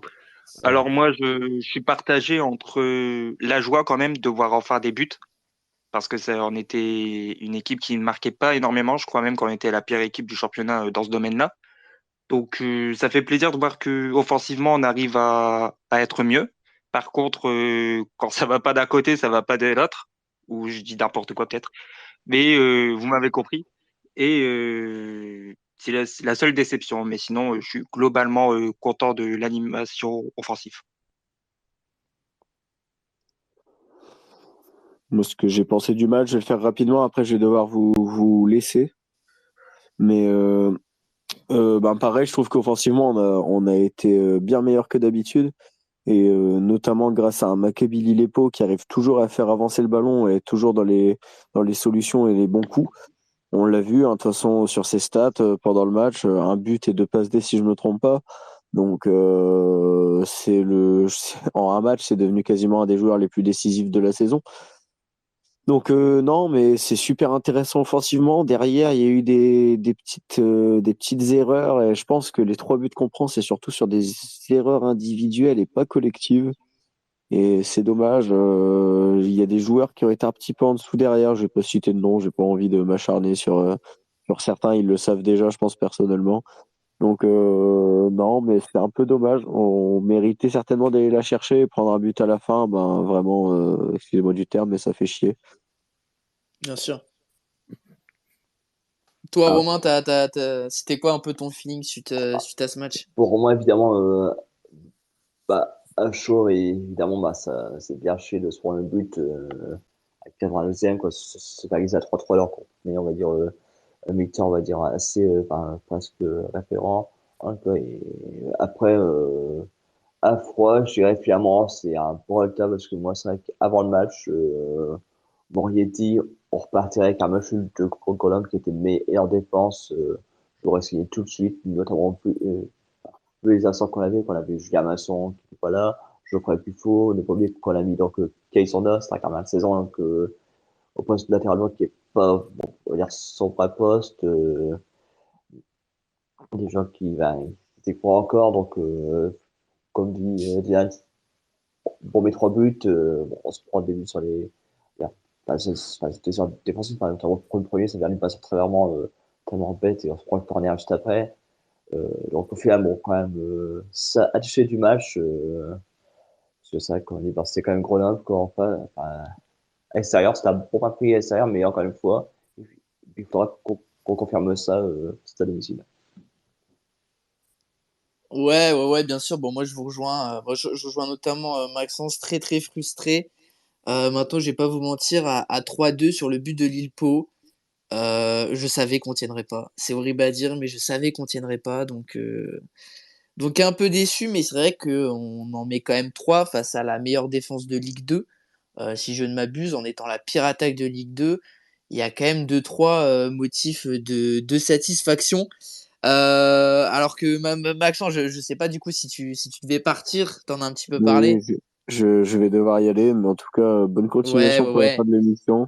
Merci à toi. Et ben, en tout cas, on te remercie encore une fois au nom du chat. Encore une fois, félicitations pour l'expo et bravo à toi. T'as quand même tenu souvent les permanences à ce niveau-là. Bonne soirée, Bah, Maxence. Ciao, merci Maxence. à toi de m'avoir invité et on se dit tous à bientôt. De toute façon, je suis là toutes les 2 semaines sur la radio libre. Ouais, c'est ça, hein, dans 2 semaines. À Donc dimanche déjà pour le débrief de VFC 3. oula! Non, mais oui, oui, certainement, j'ai envie de te dire. Les 2 derniers, il n'y en a pas eu. Oui, bon, Mais c'était là, exceptionnel avec l'expo aussi, évidemment. oui. Allez, Bonne soirée, Maxence. T'as peut-être un mois à passer pour tes collègues, non? non, juste, bon, autant celui de Grenoble, oui. Autant celui d'avant, c'était un petit peu la flemme, je pense. Oui, bon, je comprends, hein, c'est normal, c'est normal. Bon, en tout cas, Bon, allez, merci à toi, messieurs. Maxence, d'avoir été présent et puis à la prochaine, Maxence. Bonne soirée, à bientôt. Bonne soirée. Salut, Bonne Maxence. soirée, Maxence. Alors, l'équipe se réduit. Si vous souhaitez, du coup, venir parler, n'hésitez pas, hein, demandez la parole. On a notamment, du coup, Flo dans le chat qui nous dit derrière, c'était pas évident avec une défense inédite. C'est bien d'avoir omis Poa, d'avoir lancé Kaisanda, même si les conditions n'étaient pas optimales. Il n'était pas à son poste de formation. C'est vrai, petite aparté de Flo dans le chat. Vous avez pensé quoi, vous, de cette première du crack du Mont-Oui, hein, si je puis dire? Bon, c'était un petit peu dur pour lui. Après, c'est quand même normal quand se passe au poste. Son premier vrai match, quoi, 5 mois de la saison, à Grenoble, quand même, qui est quand même, bah, bien. C'était en face, c'était pas non plus, c'était que Charlot, quoi. Euh, Après, voilà, enfin, sinon, moi, je trouve qu'il a quand même fait son match de ressemble à c'est ce que Jean-Pierre Marcel avait dit d'ailleurs, qu'il a fait son match, franchement, et c'est vrai que bah, c'est un revoir, mais comme dit, c'est possible, t'es dans un contexte un peu particulier et puis à son poste. Comme il a dit Romain, c'est vrai qu'il jouait pas à son poste, mais je l'ai pas trouvé non plus horrible. Il n'a pas tout bien fait, mais il n'a pas tout fait mal non plus. Donc, je trouve que c'est quand même une bonne première, entre guillemets. Maintenant, à voir ce que ça peut donner à son poste de prédilection.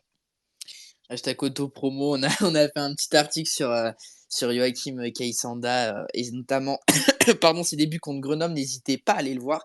C'est écrit par notre journaliste Antisette que j'embrasse. Ouais, bah moi j'ai plutôt bien aimé aussi le fait qu'ils remettent Poa derrière, même si évidemment c'était lié aux absences et je suis pas sûr que contre Caen, on revoit donc avec le retour de Boitou, même s'il n'a pas fait un match exceptionnel, Poa. Maintenant, ça arrive, c'est un de ses premiers matchs où il est un petit peu en dessous depuis qu'il joue régulièrement. Donc voilà. Flo dans le chat, il nous dit Keisanda, c'est le crack des cracks, une machine et un gamin qu'on admirera. J'imagine déjà l'association avec Poa dans l'axe. Et ben notamment, ça, c'est des petits débats qu'on va avoir dans la dernière partie de l'émission.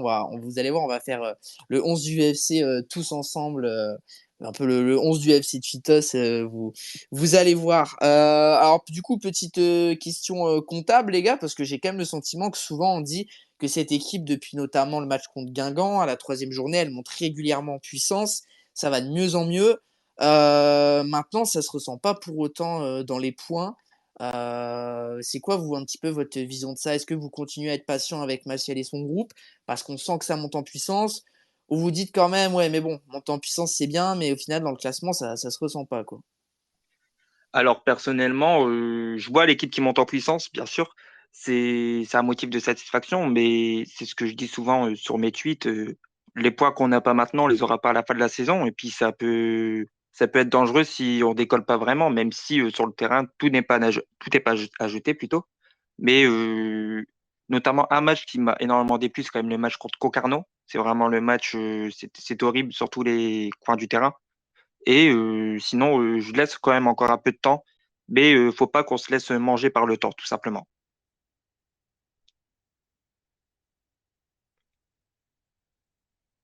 Ah, hop, pardon, je suis désolé, j'étais mute. Ah, Romain qui a eu un petit bug. Voilà, Romain, je t'ai redonné la parole normalement. Du coup, toi, Romain, c'est quoi un petit peu ton ressenti par rapport au fait que, tu vois, d'un côté, on monte en puissance, on le voit quand même hein, depuis le match contre Guingamp, mais ça se ressent pas encore trop au niveau du classement VA qui, pour rappel, est 18e hein, dans une saison à 4 descentes. Alors, je sais pas si tu nous entends bien, Romain. Je pense qu'il est pas là, ouais. Allez, bon, bah, chez moi, il est revenu en tant qu'intervenant dans mon interface. Bon, désolé, c'est les petites joies du direct. Bon, en attendant que ça aille mieux pour Romain, on sait qu'on est un petit peu, Dylan, en difficulté aussi du côté de l'arbitrage. Toi, c'est quoi un petit peu ton ressenti? Il y a pas mal de critiques au niveau de l'arbitrage en ce moment. C'est quoi un petit peu ton avis sur ça? Alors, au niveau de l'arbitrage, c'est vrai que d'un moment, il y a des décisions qui nous ont été malencontreusement contre nous, Ouais, notamment le penalty à Concarneau, alors qu'il n'y a pas faute, selon moi. Après, certains ont des avis différents sur ça, mais pour moi, il n'y a pas faute. Mais moi, je dis, il faut pas se cacher derrière ça. bien sûr. Des moments, on a des résultats qu'on mérite d'avoir, mais c'est vrai que l'arbitrage nous est malheureusement aussi eu beaucoup d'effets négatifs sur notre classement actuel. Ouais, totalement. On sent aussi il y a un vrai manque de réussite dans le fait actuel. Hein. Alors que Romain est de Ah, t'es de retour. retour, Romain. Petit bug, Romain. Du coup, Romain, je discutais avec Dylan du fait que, bah voilà, on sent que ce club commence à monter en puissance depuis le match contre Guingamp, mais ça se ressent pas encore trop dans les points au classement. Toi, c'est quoi un petit peu ton avis par rapport à Maciel et son groupe? Est-ce que tu dis encore un peu, bon, ça va de mieux en mieux, monte en puissance, ça va finir par payer? Ou tu te dis, bon, bah c'est bien de monter en puissance, mais au final, dans le classement, ça se ressent pas, quoi. Donc, d'abord, désolé, donc un petit bug de connexion, Pas de souci, t'inquiète pas. comme ces aléas d'Internet. Après, donc, pour revenir donc, à l'équipe, effectivement, comme dit Dan, elle manque en puissance, il y a du mieux, notamment le changement tactique, Jordi Maciel commence à avoir du mieux, notamment déjà avec Velema qui est devant, Boultaouf qui est joueur 10, et je préfère largement le voir en 10 que sur un côté. Là. Donc, il y a du mieux, c'est très bien. Par contre, effectivement, niveau point, on va dire, on prend un point. Il y a pas eu victoire. Je le sais bien, mais bon, ça rapporte qu'un petit point, quoi, c'est pas beaucoup. Bon, de toute façon, on n'est pas largué, donc je suis pas encore trop inquiet, mais je dis, il va pas falloir traîner pour prendre des points. Après, on va voir notamment cet après-Angers, des matchs contre des équipes, peut-être on va dire plus à la portée, voilà, qui sont censés jouer, on va dire, dans la partie tableau. Et c'est là où il va prendre les points. Bien sûr. Toi, on parlait aussi à un moment donné avec Dylan d'arbitrage. On sait que ça fait pas mal polémique en ce moment du côté de VA, de la commu. Dylan a dit que bon, c'est vrai qu'on était quand même pas aidé niveau arbitrage, mais il fallait pas se cacher derrière ça. Toi, c'est quoi un petit peu ton ressenti depuis le début de la saison sur Bah, ça? je suis moi-même, on va dire, c'est un arbitre amateur, donc j'aime pas trop critiquer sur les collègues, même si, bon, Ah oui, c'est mais vrai. si on m'a dit des choses lors de la préparation, bon, que je ne dirais pas pour éviter du polémique, mais voilà, enfin, on n'en pense pas à moins. Bah, on dit souvent que ça s'équipe sur une saison. Bah, dans ce qu'on demande à voir, après, c'est vrai que il y a eu des décisions, on va dire, enfin, fragile, notamment, mais si le match pour Corneau a été vraiment pourri de notre côté, mais genre, le tas de Taylor Moore est vraiment parfait, quoi. Il joue clairement le ballon, donc ça, tu dis, s'il vous plaît, quoi, une petite vidéo sur Ligue 2, ça serait pas mal. Ouais, voilà, après, pour polémique, ouais, si on sent, ouais, tel contre Bordeaux aussi, là où je trouvais que Bordeaux a fait beaucoup de fautes, et on va dire, et eux, on va dire, ça a été moins sanctionné que nous. Enfin, après, voilà, quoi. Ça, c'est, bon, on dit que Alors ça dans le s'équipe sur une chat, on va saison, on faire verra bien. un. Ouais, bah on espère que ça s'équilibre, et ben j'espère, parce que jusqu'ici c'est quand même la balance, elle est pas trop du bon côté. Dans le chat, donc on a Tony pour qui revient un petit peu sur le match de Grenoble et qui explique qu'il est quand même assez déçu par certains joueurs. En effet, moi je l'ai vu au niveau de mes notes, ça a été assez irrégulier. Il y a des joueurs chez qui c'était très positif, d'autres c'était très négatif, assez peu homogène. Il rajoute également, je suis peut-être sévère avec Maciel, mais dans le jeu je vois très peu d'amélioration, aucune par rapport à la saison dernière. C'est également un débat, on parle souvent de Georges Maciel, on en parlera peut-être aussi dans les prochaines émissions.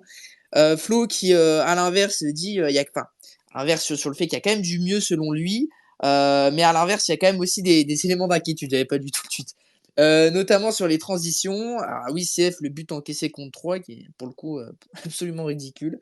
À la gestion de la frustration, que ce soit des joueurs ou de Maciel, c'est vrai qu'un jour, on fera peut-être un débat sur l'aspect un peu mental de ce club qui, je trouve, on est encore assez friable entre Massiek, Knocker, Woudenberg. Des fois, c'est vrai que c'est un peu le FC bagarre. Alors, avant de passer sur l'équipe type qu'on va faire tous ensemble, les gars, c'est quoi un petit peu, vous, au-delà de votre prono, votre vision du match contre Caen? On sait que Caen est également en grande difficulté. Je crois que c'est même quasiment la pire équipe de Ligue 2 sur les 5 derniers matchs. Ils avaient très bien commencé avec Jean-Marc Furlan. Leader de Ligue 2 au bout de 4 matchs. 4 matchs, 4 victoires. Et sur les 5 derniers matchs, c'est 4 défaites de suite et un nul la semaine dernière contre Saint-Etienne. Alors moi, j'espère une continuité du moins dans le jeu. Maintenant, un résultat tout autre que celui des matchs précédents, donc c'est-à-dire une victoire. Pour être totalement honnête, je pense qu'on fera un match nul, pour être totalement honnête. Mais une victoire, ce serait pas de refus parce qu'il faut sortir de cette zone de relégation et on a une équipe qui doit pas être dans la zone de relégation. Donc le mieux, ce serait une victoire, bien évidemment. Mais pour revenir globalement sur le match, ils ont des éléments en moins, notamment leur attaquant. Donc va falloir que nous, derrière, on les tue et qu'on gagne ce match. Ok, toi Romain, tu vois un peu comment ce match?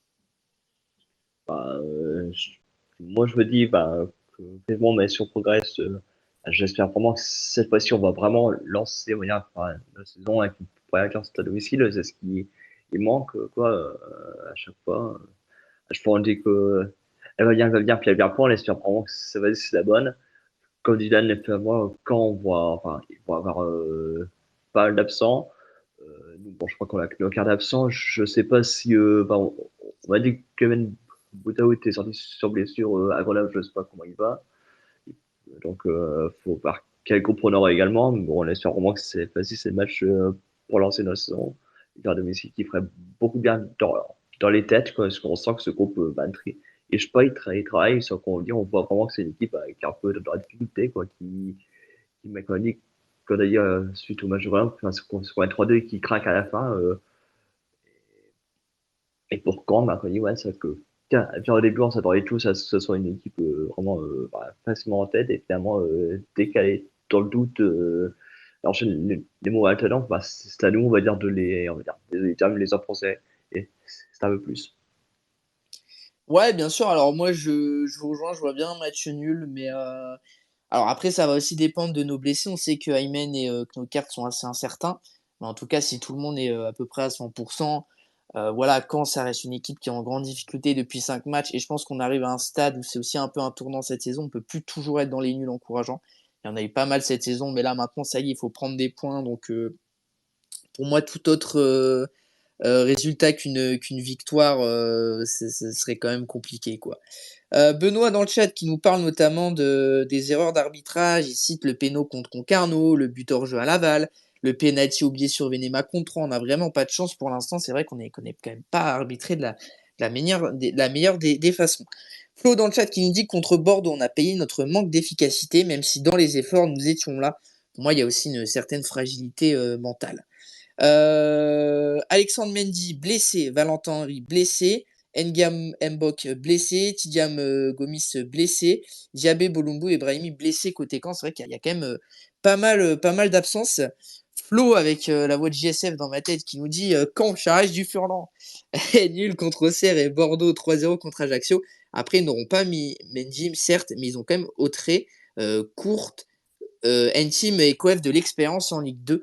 C'est plutôt sympa et en effet, Tony et Flo qui un petit peu se rejoignent sur nos difficultés au milieu de terrain qui est quand même assez inquiétant et qui me permet de faire une magnifique transition pour cette grosse dizaine de minutes pardon, restantes.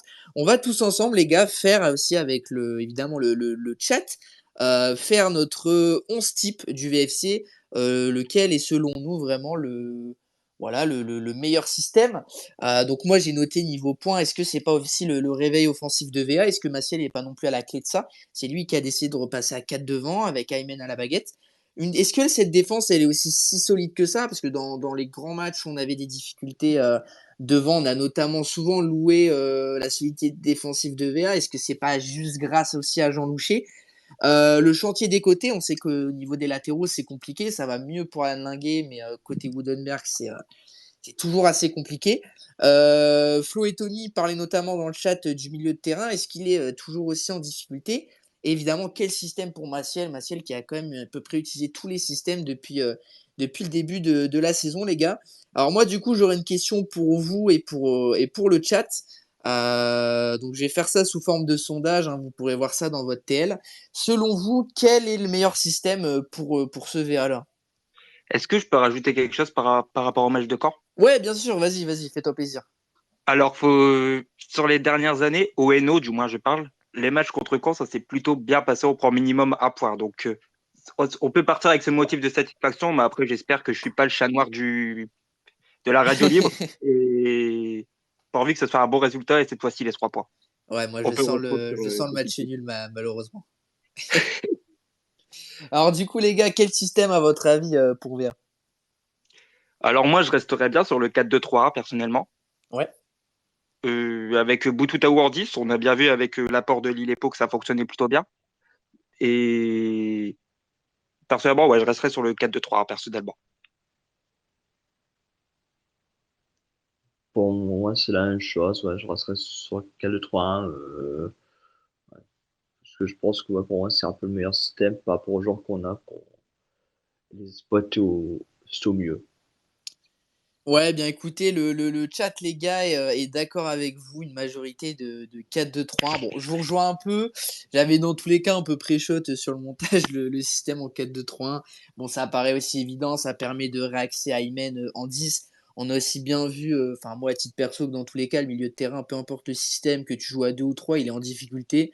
Bon, bah limite foutu pour foutu, j'ai envie de dire autant de mettre un attaquant en plus, et puis ça permet vraiment d'avoir Knokert et Lilpo sur les côtés en tant vraiment c'est aussi ça que veut Georges Maciel. Il en avait notamment parlé en arrivant au club. Il veut vraiment des ailiers très vifs, même si ça reste deux profils différents, hein, Knokert et Lilpo, mais vraiment deux ailiers purs de débordement. Bon, dans les buts, je vais pas forcément faire un sondage. Ça me paraît évident qu'on part sur Jean Loucher, les gars.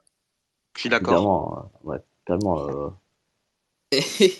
Bon, et bon, bah là, je pense que forcément, il n'y a pas débat. Donc, on va pouvoir attaquer la charnière. Donc, là, je vous ai envoyé pour le chat les deux sondages sur la défense et sur les latéraux. Alors, les gars, on va commencer par les latéraux. Bon, j'ai pas forcément mis Bassé, le jeune Souleymane Bassé dans l'équation parce que je pense qu'il est encore un petit peu tendre et à part une apparition dans le groupe pro avec Georges Massiel, il est pas vraiment dans les plans. Vous, c'est quoi un petit peu votre paire de latéraux favori, même si bon, c'est peut-être pas le poste où il y aura le plus de débats, je pense. Bon, Bon, sur le côté droit, je pense que partir sur Laguet, c'est pas le plus déconnant parce que c'est le seul. Et sur le côté gauche, bah, j'aurais bien aimé voir Bassé ce qu'il peut donner en vrai. Parce que Ouais, Woudenberg, c'est le jour et la nuit, on va dire. Il y a des périodes où il peut être un petit peu bon dans le match et après des périodes où il peut être un peu moins bon. Donc c'est vraiment le jour et la nuit. Donc j'aimerais bien voir un peu ce qu'il vaut, mais oui, pour le moment, pourquoi pas rester avec Woudenberg. Bien sûr, je pense qu'on n'a pas forcément le choix parce que, comme tu l'as précisé, Bassé n'est pas pour le moment dans les plans. ouais, bah alors ouais, pour l'explication, moi aussi j'ai envie de voir Bassé. Après, du coup, je l'ai pas mis parce que dans tous les cas, bon, même si on est là, on fait un peu ce qu'on veut, hein, c'est du football manager, mais il est pas vraiment dans les plans. 20 ans, oui, fallait faire tous les postes, donc je vous ai lancé vous et le chat sur les latéraux, mais c'est vrai qu'il n'y a pas trop de débat pour le coup. Romain, toi, t'en penses quoi de cette paire de latéraux? bah, c'est ça, par rapport à ce qu'on a, on va dire c'est ce qu'il y a de mieux, quoi. C'est un lingue à droite, ce que si j'adore Geoffrey Cufo, enfin, quand il va, de toute façon, là, il est out pour 2 mois. Et je veux dire, ça fait 3 ans, on va dire, sous Guégan, enfin, quand il est arrivé, enfin, il était en position de c'est en tant que défenseur central. Puis, de toute façon, je veux dire, bah, je ne crois pas qu'il tient à reste un match complet en tant que laté. Il aura le droit et enchaîner tous les matchs. Sinon, c'est pas de faire deux buts 10 au début. C'est pas non plus jouable, mais voilà. Donc, c'est un linguet. Pour Woodenberg, McConnie, bah, mais si oui, beaucoup aimeraient bien avoir Bassé, et en voir ce qu'il vaut. Après, moi, pour Woodenberg, je vais un tout petit peu le défendre. C'est que, Allez, bah, vas-y, fais c'est l'avocat que, du diable. ouais, bah, c'est genre faire encore, on va dire, bah, c'est l'intervention de Maciel au début, qui voulait clairement, c'était un latéral gauche, on va dire, clairement défensif, pour se, on va dire, pour pas qu'il y ait, on va dire, un trop gros trou avec les montées de là, Ingué, justement. Donc, on va Oui, dire, oui, oui, il y avait cette ouais, donc volonté-là de c'est, ne pas être sur un profil ouais, trop ça. offensif non plus. Ah, ça. Le truc, c'est parce qu'on avait un Quentin Lecoq qui, clairement, faisait largement le taf, ça, c'est clairement dommage. C'est ça que passer d'un Quentin Lecoq, qui était capable de fluence offensive, d'amener des centres, etc., on va dire, c'est un bout de bac qui a clairement, c'est un profil défensif. On le voit que quand il monte, bah, c'est compliqué, mais qui défensivement, il fait le taf, je dirais. Donc, c'est vrai que c'est compliqué de passer d'un Quentin Lecoq à Lucas Moudenberg, mais quand il va, c'est ce que Massiel voulait, quoi. Donc, au Bien final, sûr, je me bien dis, sûr. par rapport à Maciel, c'est ce qu'il veut. Peut-être pas par rapport à nous, mais voilà. Et par rapport à Maciel, c'est ce qu'il veut. Oui, bon, c'est vrai que c'était pas le poste où il y avait le plus de débats. Benoît dans le chat, bah, qui rejoint un peu ton avis, Romain, hein, un peu sur le différentiel. Woodenberg, c'est catastrophique offensivement, mais défensivement, il fait pas d'erreur. Et Linguet, c'est l'inverse. Et Benoît qui parle également que selon lui, si on veut une stabilité défensive, ça passe par une compo à 5 défenseurs. Mais le bon équilibre, selon lui, c'est le 4-2-3-1. Flo également dans le chat le rejoint comme POPC. Donc, on avait validé le 4-2-3-1, mais c'est intéressant aussi d'avoir vos avis. Alors, par contre, là, il y a un peu plus de débat. C'est en défense centrale. Donc, moi, j'ai proposé 4 options. Boitou, Taylor Moore, qui est quand même la défense la plus utilisée, la titulaire, hein, clairement. Poa, Boitou, Boitou, Moore ou Poa, Kaïsanda. Alors, Poa, Kaïsanda, je l'ai mis pour le clin d'œil du FC Montouy, mais bon, je suis pas sûr que ça soit forcément le meilleur des calculs. Vous, ce serait quoi un peu votre charnière préférée, sachant que dans le chat, nos avis valent tous pour un point, mais ça vaut aussi pour un point, le sondage que j'ai mis sur Twitter, donc vous avez aussi un poids dans la décision. Alors, Alors moi, je moi, partirais. Tu commences, Romain, ou je commence? comme tu veux, vas-y, je Vas-y, passe je la main. commence. Alors du coup, moi, je partirais plutôt sur Boitou Poa. J'aimerais bien que Poa gagne un peu de bouteille un petit peu plus. Ça serait pas mal qu'il joue un petit peu plus. Après, je dis pas que Taylor Moore, c'est mauvais. Justement, je trouve que depuis le début, ce n'est pas le plus dégueu en défense centrale, même si Boitou fait aussi un excellent début de saison. Donc, je partirais plutôt pour cette charnière-là, centrale. Mais après, c'est pas déconnant de mettre aussi Moore parce que ben, il y a l'expérience de la troisième et de la deuxième division anglaise et je pense que ça peut nous apporter beaucoup. Ok, toi, c'est quoi un petit peu ton avis sur le sujet de la défense, Romain? De la Maintenant, défense centrale. on sera tout petit peu en désaccord parce que moi, je mettrais Moore et Jordan Poole. Ah, c'est intéressant ça. Jordan Poole, finalement, il sortait donc de quelques matchs vraiment extraordinaires et on sent au moins qu'il y a un gros potentiel. D'ailleurs, tu voulais faire ça, clin d'œil sur la story de ce mot avec Poole Kaisonda. C'est d'ailleurs, je crois, ce qu'a dit aussi Sébastien au début, quand sur le long terme, il voulait une charnière centrale, le Poole Kaisonda. Donc voilà, ça montre clairement qu'il a fait confiance quand même à ces deux gamins. Donc Jordan Pois, pour un jeune, c'est dans ses qualités et dans ses terrains, on sent qu'il est très grand et c'est un autre profil justement. Et Taylor Moore, ouais, justement, pour l'expérience, j'aime beaucoup Boitou aussi, mais je trouve que ces derniers, je trouve qu'il faisait quand même plus d'erreurs, je crois. Carlon, le tas de Moore est très propre, donc ça peut rien à dire. Je crois que c'est Boitou qui se trouve, c'est Taylor Moore qui rattrape justesse intervention contre eux également, je crois. Donc, Taylor Moore, je trouve que, bon, effectivement, c'est peut-être pas non plus le niveau extraordinaire, mais je trouve qu'il rassure quand même. Il a assez d'expérience. C'est d'ailleurs assez un cadre du groupe. Et je trouve qu'en fait, pour certains, je sais pas, je sais pas localisable, certains dans les têtes Taylor Moore un- comme un Varane comme ça, un super défenseur, comme Anthony, c'est juste un défenseur, mais qu'à niveau les deux, quoi. Mais pour dire, pour nous, je trouve qu'avec toi, il pourrait bien s'entendre. Ce sont deux profils différents. Et donc, moi, je partirais là-dessus. Ok, ok, intéressant. Et ben pour répondre avant de regarder le chat, alors moi je partirais aussi sur Poa Boitou. Pour moi, Poa, premier degré, on va peut-être m'insulter, mais pour moi c'est le meilleur enfin, c'est le meilleur joueur de cette équipe, tout simplement. Bon, peut-être que j'abuse un peu, mais alors certes, il sort pas d'un match super rassurant contre Grenoble. Maintenant, il est jeune, c'est son premier vraiment mauvais match où on se dit, bon, c'est compliqué encore, hein, faut tempérer, c'est pas non plus une catastrophe. Je le trouve tellement rapide, tellement costaud sur les duels, c'est un monstre. Je j'ai pas souvenir de beaucoup de duels perdus. Donc pour moi, il faut l'installer même à la relance. Il fait beaucoup de bien, contrairement à Taylor Moore. Et bah pour l'associer, moi je mettrais du coup Boitou qui pour moi réalise un bon début de saison aussi, même si ça dépend des matchs. Pardon, un petit peu d'irrégularité. Après c'est compliqué, c'est vrai, de mettre Taylor Moore sur le banc. Maintenant, c'est aussi facile hein, quand on fait des compos comme ça derrière son téléphone. Évidemment, on n'a pas non plus le poids des joueurs en face, l'importance des cadres, cet impact-là qui peut rentrer en compte chez George et Maciel. Mais pour le coup, donc ça fait un petit peu 2-1 sur Poa Boitou contre Boitou Moore et ça fait 3-1 vu que le chat est quand même d'accord avec Dylan du coup. Et donc, on va partir sur une défense centrale Poa Moore, pardon, Boitou Moore. Une Et dernière petite chose, mais ouais, c'est vas-y, bien vas-y. justement d'avoir, on va dire, une bataille sur un poste de défense centrale. Ça prouve qu'on va dire que quand Kaka est absent, il y en a un on va dire, qui peut suppléer, on va dire, plus facilement, qu'on est sur niveau, qui a un bon niveau, que d'avoir deux défenseurs en titulaire et d'autres, des remplaçants, on va dire, qui n'ont pas forcément le niveau, quoi. Par contre, pour T'en revenir sur penses? la charnière Ouais. Kayisanda Poa, pourquoi pas tenter ça en Coupe de France? Ouais, ça va arriver, je Clairement, pense. Hein, ça va clairement. arriver. Ouais, J'ai pas trop de doute. D'ailleurs, le premier tour de Coupe de France, pardon, pour VA, donc le septième au total, qui va arriver, normalement, c'est le week-end du 16, 17, 18 novembre. Non, le 16, c'est pas un week-end, pardon, mais oui, c'est le week-end du 18 novembre, du coup. Et donc, dans le chat, ouais, les gens sont plutôt d'accord sur Boitou Poa. Et puis ouais, moi aussi, ce qui me dérange un petit peu avec Boitou, Taylor Moore, c'est le manque de vitesse en fait. C'est pas forcément grave quand t'as un des deux qui est un peu plus lent, mais quand t'as les deux qui sont silents, c'est compliqué.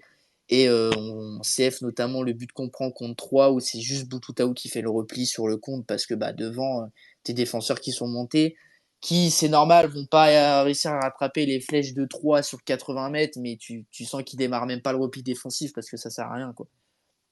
Donc on va partir du côté de Poix et Boitou sur le visuel. Alors donc on a décidé tous ensemble de partir sur un 4-2-3-1. Donc voilà le débat sur le milieu de terrain qui je pense va être un débat qui va être assez rapide. Alors au-delà des critiques qu'on peut formuler sur le milieu de terrain, sur lequel je pense qu'on sera à peu près tous d'accord, quel serait vous les gars votre paire de milieu de terrain un petit peu? Bah, je vois qu'on a perdu Dylan, donc Ah on a perdu Dylan? Ah bah, attends pour moi, vas-y je vais lui envoyer chacun une son tour. invite. Ouais. Ouais. Bah, donc dans ce cas, bah, exactement, bah, pour moi, ça serait donc Julien Masson avec ce qui serait associé avec David Cruz. Ouais, bon, bah, je vais pas te, je vais pas te mentir, Romain, c'est 85% sur Masson Cruz. Alors, j'avais proposé Costa Masson, Masson Cruz, Cruz Costa ou quand même Masson Diagouraga, étant donné que Masson, je pense, est assez imperturbable. Donc, on va partir sur sur ce duo-là. Mais pour te lancer un petit peu sur le sujet, on sait que Bruno Costa fait quand même pas non plus des débuts qui sont monstrueux à VA. Toi, c'est quoi un petit peu ton ressenti sur Bruno Costa? Il y a un petit peu des gens qui l'apprécient beaucoup. Il y a des gens qui sont un peu plus réticents sur ses premières performances à VA, vu qu'il est quand même là depuis pas si longtemps que ça, hein, bien sûr. C'est quoi un petit peu, toi, ton avis sur ça? Bah, c'est vrai que c'est un tout petit peu décevant. On s'attendait à un genre vraiment, enfin, qui soit pas trop du milieu de terrain et finalement il l'est pas. Enfin, du moins pas encore.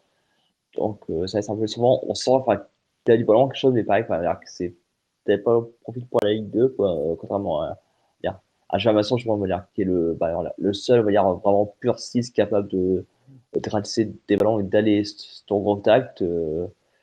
Et David Cruz, bah voilà, par exemple, pareil, footballistiquement, techniquement, on sent que, voilà, qu'il a vraiment du ballon. Ça, bah, clairement, avec son physique, je veux dire, c'est pas lui qu'on va aller s'envoyer sur le charbon. Je tiens à Voilà. m'excuser, les gars, de la coupure. Mon Ouais, téléphone qui a pas de totalement souci, lagué. t'inquiète pas, Dylan. Alors du coup, Dylan, on faisait un petit peu les débats autour du milieu de terrain, Oui. même si bon, il y a pas l'air d'avoir beaucoup de débats. Toi, c'est quoi un petit peu ta paire que t'alignerais au milieu de terrain?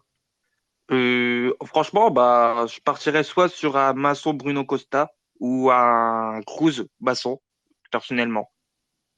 Ok, bah écoute, moi dans le chat, j'avais proposé donc Costa Masson, Masson Cruz, Cruz Costa ou Masson Diagouraga, mais bon, 82% pour Masson Cruz. Bon, j'avais pas trop de doutes. Toi, c'est quoi un petit peu ton avis sur Bruno Costa, Dylan? On sait que d'un côté, il est pas mal critiqué par certaines personnes, mais de l'autre, d'autres, juste, il faut encore un peu lui laisser un peu de temps. C'est quoi, toi, ton ressenti par rapport au milieu portugais? Alors moi, je pense de Bruno Costa que c'est un joueur qui peut tellement nous apporter. Je pense qu'il faut encore lui laisser un peu de temps parce que entre, il me semble qu'il joue avec la réserve de Porto, si je dis pas de conneries, et la Ouais. Ligue 2, je pense qu'il y a un niveau quand même d'écart, même si c'est pas pour négliger la deuxième équipe de Porto. Mais je pense qu'il faut lui laisser un peu de temps. C'est un joueur qui a prouvé, qui a un match de Ligue des Champions dans les jambes, il me semble. Donc je pense que c'est un joueur qui peut devenir très très intéressant. Il faut juste lui laisser un peu de temps. Alors, c'est trop la honte, mais en fait, j'ai totalement oublié Sacha Bantzé. Et je remercie Flo qui me le rappelle dans le chat. Je suis désolé, j'ai totalement oublié Sacha Bantzé de l'équation.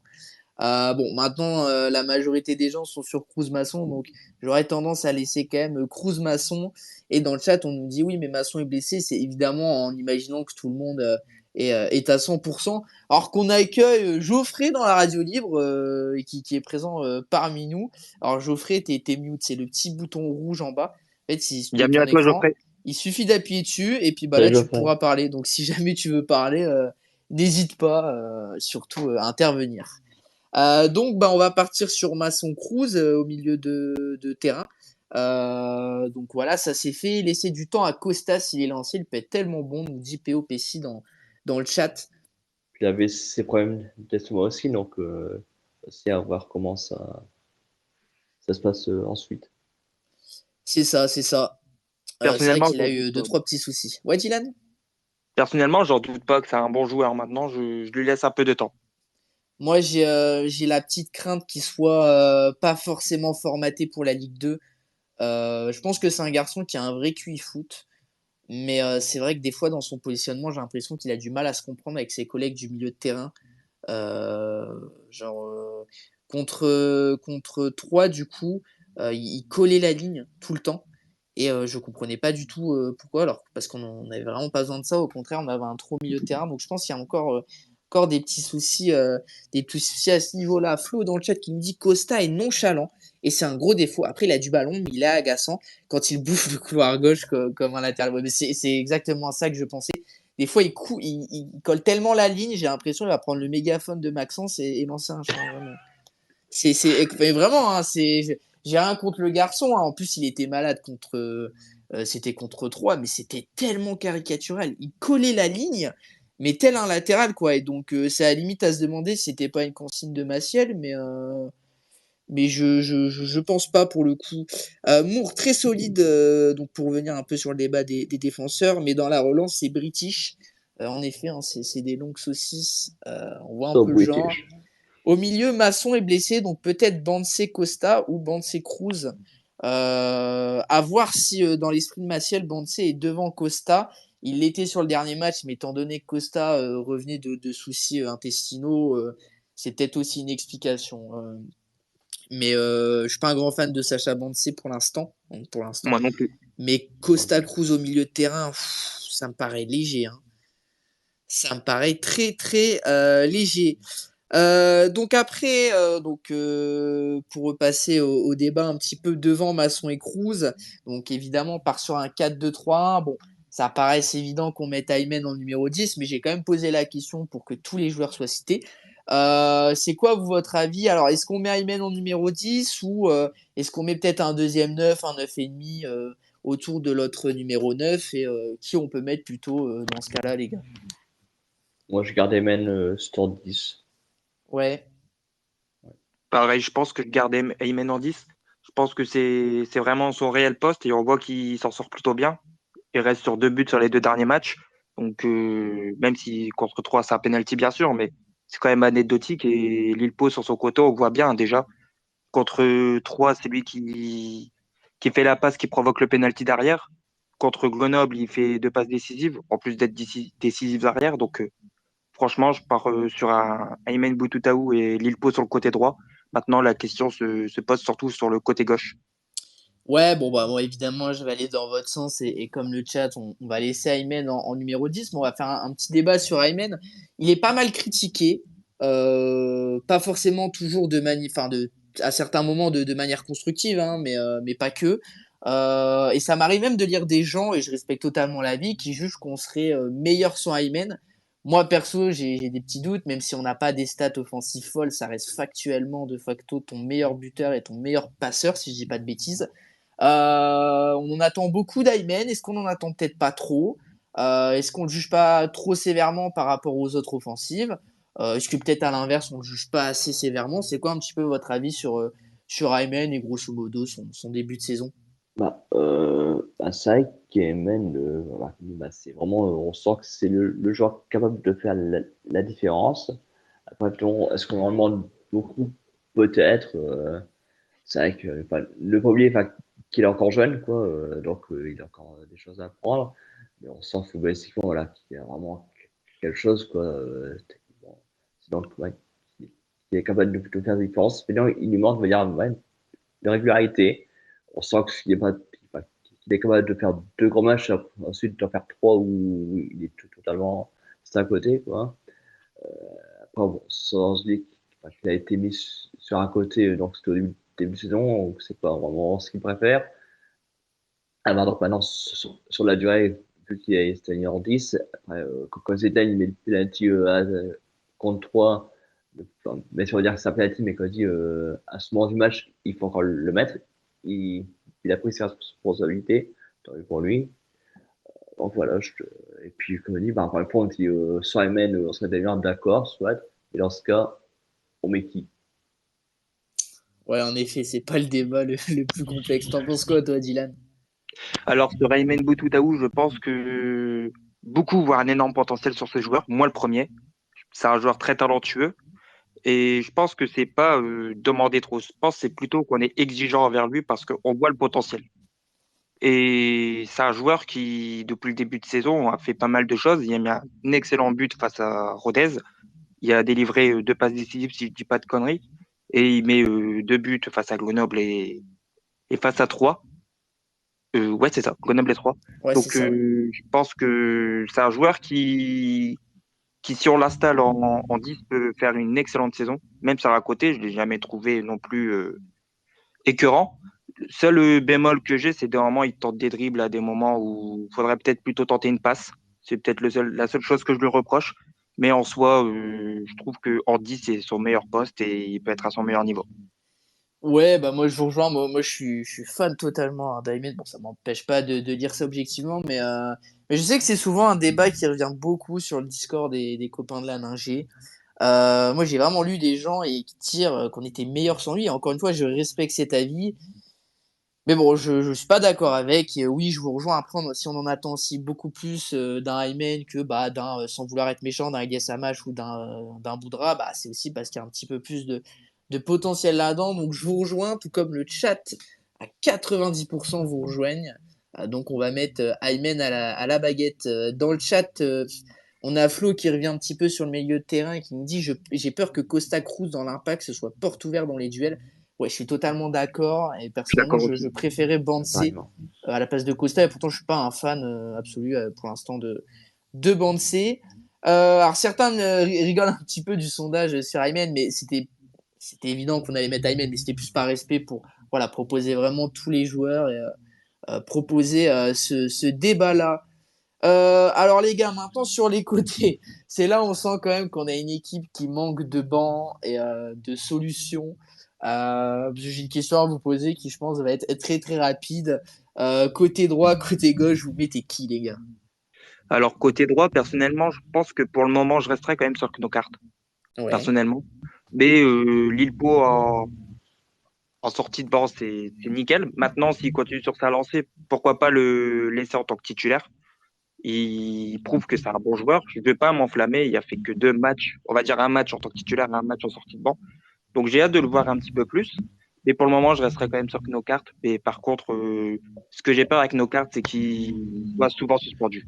Alors moi, avant de donner la parole à Romain, j'ai proposé à droite Lilpo et à gauche Knokert. Hein. Donc si jamais ça rentre, ça rentre dans ton choix. Romain, tu Bon, mettrais ça me va. qui, toi?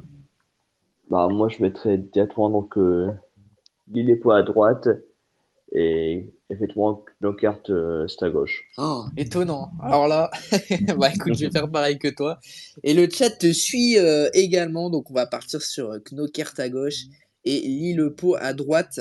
Avant de rentrer sur le débat du numéro 9 et d'aller aussi peut-être plus loin que ce système-là, parce qu'il y avait des fois aussi des débats sur le fait avec qui on joue, si on joue à deux devant. On a notamment Ilyes Amash qui est un petit peu, allez, pas le super sub de cette équipe, mais un peu le premier remplaçant, on va dire, de ce groupe, un peu le 12e joueur. C'est quoi, vous, votre avis sur Amash? Je sais que c'est un débat qui revient beaucoup dans la commu. Bah, pour Liège, ça marche.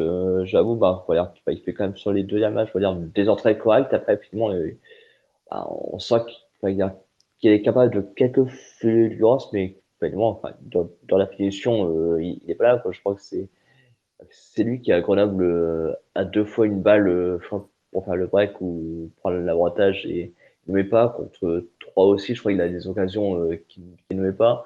Pas de fulgurance, mais voilà, dans la finition, ça pêche. Voilà, je l'ai beaucoup critiqué à un certain moment, mais je trouve que enfin, sur les quelques derniers matchs où il rentre en jeu, il fait quand même des entrées correctes, c'est-à-dire qu'il apporte quelque chose offensivement. Après, enfin, il faut qu'il gagne en régularité et qu'il progresse dans la finition pour éventuellement amener un peu de concurrence sur un côté. Ilyes Samash, c'est un joueur qui a des qualités, notamment dans le dribble. Mais c'est dommage d'un moment de le voir trop dribbler, même si souvent ça passe. Moi, je trouve que c'est quelque chose que je reproche beaucoup à Ilias, c'est vraiment de tenter des dribbles dans des moments où c'est pareil que Knockaert en fait et Boutoutaou, c'est de tenter des passes plutôt pour essayer de construire quelque chose, ouvrir une porte de frappe ou une porte de passe décisive. Mais sinon, c'est un joueur en sortie de banc, je pense que ça peut être un excellent joueur. On le voit bien, il fait de bonnes rentrées selon moi. Donc, pour le moment, je le laisserai bien en sortie de banc. Alors moi pour Amash, eh ben, je vous rejoins. Je pensais que vous allez être un peu plus dur sur Amash. Moi, je pense qu'objectivement, à Mash, il y a peut-être un petit délit de sale gueule. Alors, je vais tempérer. Amash, c'est pas R9 Prime, c'est même pas Boututaou. Mais je pense que sincèrement, ses rentrées contre notamment 3, son entrée contre 3, je l'ai trouvé pas si mauvaise que ça. Mais encore une fois, ça bégayait dans le dernier geste. Alors, Romain, juste si tu peux te mute si ça te dérange pas, parce que j'ai l'impression qu'il y a un petit écho. Voilà, merci Romain. Tu pourras reprendre la parole après, hein, évidemment. Mais ses entrées, elles sont plutôt bonnes. Je trouve que dans la première passe, dans la création de l'action, c'est pas si nul qu'on veut le faire croire. Je trouve que c'est même en avance sur des joueurs comme Boudra, comme Kalaï. Après, il a aussi plus d'avance sur eux. Ça fait plus longtemps qu'il est dans le groupe et plus longtemps qu'il joue. Il est aussi plus vieux. Mais c'est vrai que dans la finition, je vais pas dire que sa frappe, par exemple, contre Grenoble, elle nous coûte 2 points parce que ce serait un peu grossier de lui remettre la responsabilité des 2 points de perdus alors qu'il a joué 20 minutes. Quand tu prends 3 buts à l'extérieur, tu peux surtout t'en remettre à ta défense. Mais c'est un joueur qui doit absolument progresser dans la dernière passe, dans le QI foot et dans la finition. Et c'est aussi un joueur qui doit progresser dans l'hygiène de vie. Moi, j'habite Lille. Je peux vous dire que jeudi soir, rue Masséna, je l'ai déjà croisé. Et c'est un petit peu embêtant, quoi. Veille d'entraînement à huis clos. Enfin bon, voilà, je vous fais pas un dessin. Et c'est vrai que pour le coup, notamment l'année dernière, bon, je trahis pas un secret, hein, mais en conférence de presse, après les sessions de presse, Nicolas Rabouel parlait notamment de ça, que ce serait bien qu'Iliès comprenne qu'il est devenu footballeur professionnel. Alors, c'est pas un mauvais garçon du tout, hein, c'est pas ce que je suis en train de dire. Mais voilà, ce serait bien qu'il devienne encore plus professionnel et qu'il se mette au niveau de son statut, qui a un rêve pour tellement d'enfants et de personnes. Donc on va lire le chat. André Lugnot qui nous dit faut inverser Lille, Pau et Knocker. Oui, évidemment. Après, c'était l'idée de trouver les deux ailiers qu'on souhaitait. Tony qui nous dit vu les performances très médiocres de Bonnet et Venema, laissons la chance à Young en remise. Il peut être intéressant. Ben justement, c'est du coup le dernier débat de ce 11, les gars. Maintenant qu'on a fixé notre 4-2-3-1, qu'on a fixé Loucher, notre défense, notre milieu de terrain et notre attaque, il faut un finisseur. Je sais que c'est un peu compliqué à trouver un finisseur. Et moi, j'ai une question. Voilà, vous avez Venema, Bonnet, Young, Novici. Qui vous mettez en pointe? Alors moi, je vais poser une clim à tout le monde. Je pense que je mets Hugo Bonnet. Non, sérieux, non, je rigole en vrai. Ouais, tu m'as fait Euh, peur. Non, sérieusement, je pense que je suis d'accord avec la personne qui a dit de pourquoi pas laisser Andrew Young. Je pense que ça peut être une personne, n'importe quoi. Ça peut être un joueur qui peut apporter de la qualité, notamment dans les airs, vu qu'il est très très grand. J'ai pu le voir pendant l'exposition, j'étais même étonné. Alors, je pense que dans les airs, il peut apporter énormément. Maintenant, c'est vrai qu'il ne reste pas sur des saisons en Ligue 2 très très glorieuses. Il me semble qu'il avait joué à Nancy et à QRM, si je dis pas de conneries. Donc, j'aimerais lui faire confiance. Après, bien sûr, mon choix personnellement, c'est Young, mais j'aimerais bien voir aussi Venema parce que j'en entends beaucoup de ce joueur et j'espère qu'il va prouver. Toi, t'en penses quoi, Romain? Alors moi, je vais mettre Marius Novici pour changer. Non, pas Alors, tu possible. rigoles, mais il y a 6% de vote pour Marius Novici. C'est ce Je que sais je pas c'est si ta c'est du vanne. troll ou c'est du premier degré, mais... Non, alors moi, je partirais donc, c'est sur Nick Venema. Je pense, bon, ok, il fait pas son match Grenoble, clairement, mais contre 3, on sent vraiment qu'il y avait, enfin, qu'il y avait quelque chose. Moi, il lui manquait sa but, clairement. Il a pas du tout vraiment tout mal fait, au contraire. Bon, il était une petite grande chance de temps en temps, mais je pense que voilà, vu dans les matchs amicaux, il est capable de marquer. Pardon, excusez-moi de dire ces matchs amicaux, mais voilà, ça sert à ça, souvent. Moi, je partirais là-dessus, on sent vraiment qu'il est un potentiel. Alors, Young, alors je suis assez sur avec Young, pareil, j'aimerais bien le voir, mais moi, pour Young, je préfère le voir dans un 4-4-2. Moi, Young, son profil le seul devant, j'ai peur que il se sente un peu, comme Mounier va dire, seul, quoi.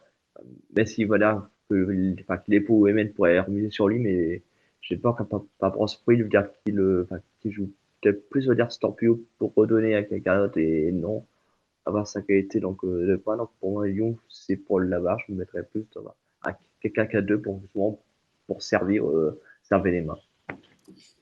Ouais, bah moi je vous rejoins. Alors moi je mettrais. Si tu peux te mute, Romain, je suis désolé, je suis embêtant. Il y a un petit écho sur la fin. Je sais pas pourquoi ça a pas fait ça le long de l'émission. Bah du coup, bon, moi je mettrais aussi Venema, mais un peu par la force du destin. Je dis pas que Venema va pas s'imposer au VFC et réussir. Je pense qu'il a le talent pour, mais j'ai l'impression que mentalement c'est encore dur. Il a pas encore passé ce cap qui est tout à fait normal, hein. On parle d'un mec qui a vécu toute sa vie aux Pays-Bas, qui a joué toute sa vie dans son championnat natal, du jour au lendemain débarquer dans un nouveau pays, un projet avec plein de nouveaux joueurs, des origines différentes, des langues différentes, c'est pas facile, hein. Je pense que c'est aussi des choses qui sont à prendre en considération, même si c'est des choses qu'on ne voit pas. Mais pour l'instant, il nous a pas encore rassuré. Et j'ai le sentiment que Young, ça peut être pas trop dégueu devant. Donc, j'aurais tendance à mettre Venema. Mais j'aimerais bien voir Young en backup devant Hugo Bonnet. Bonnet qui est encore deuxième dans la hiérarchie.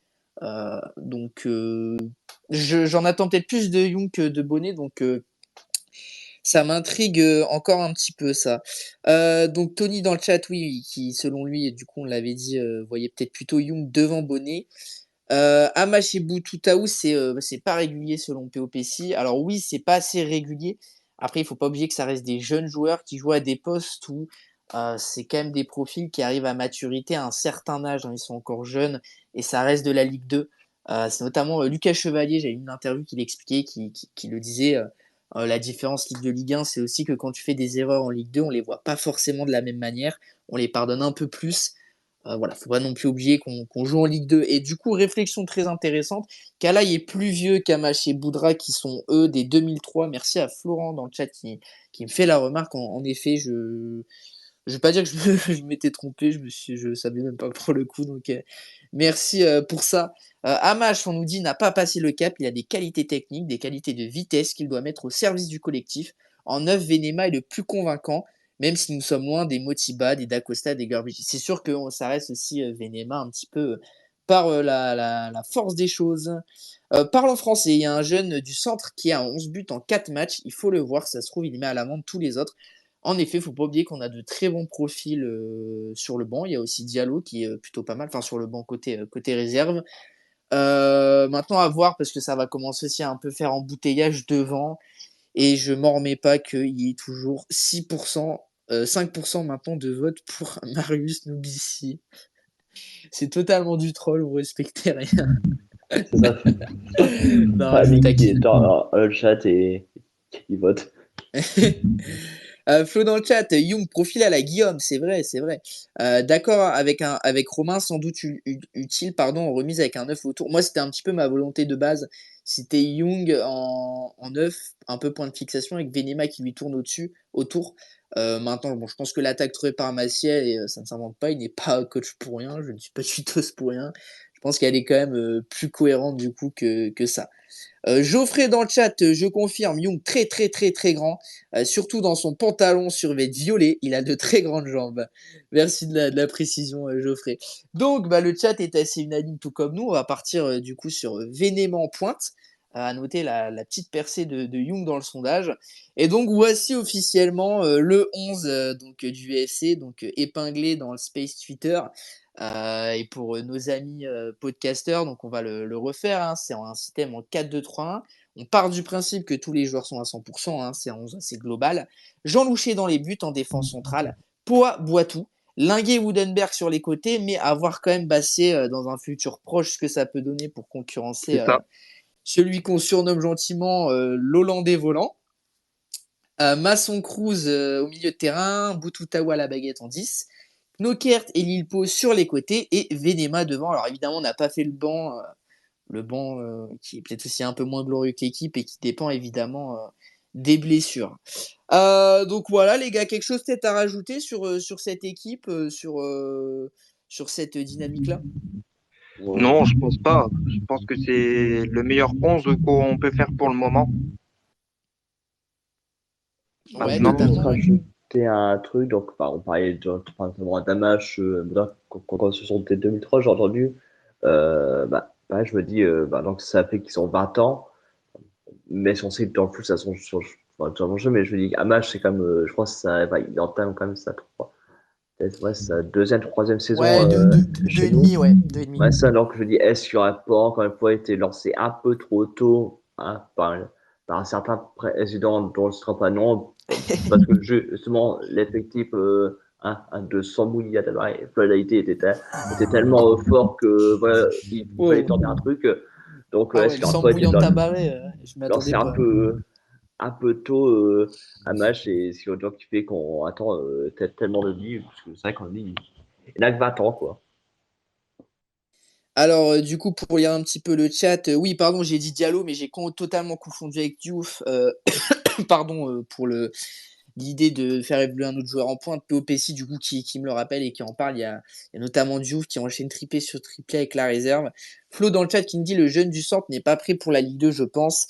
Évidemment, mais il y a peut-être aussi la Coupe de France qui peut venir nous donner quelques pistes. Alors j'ai oublié ce que je voulais dire. Oui, j'avais vu passer aussi le débat, je ne sais plus de qui c'était, mais sur Mpata Lama, qui donc a signé la semaine dernière de mémoire à Bordeaux, libre étant donné qu'il n'avait pas de contrat professionnel avec le VFC.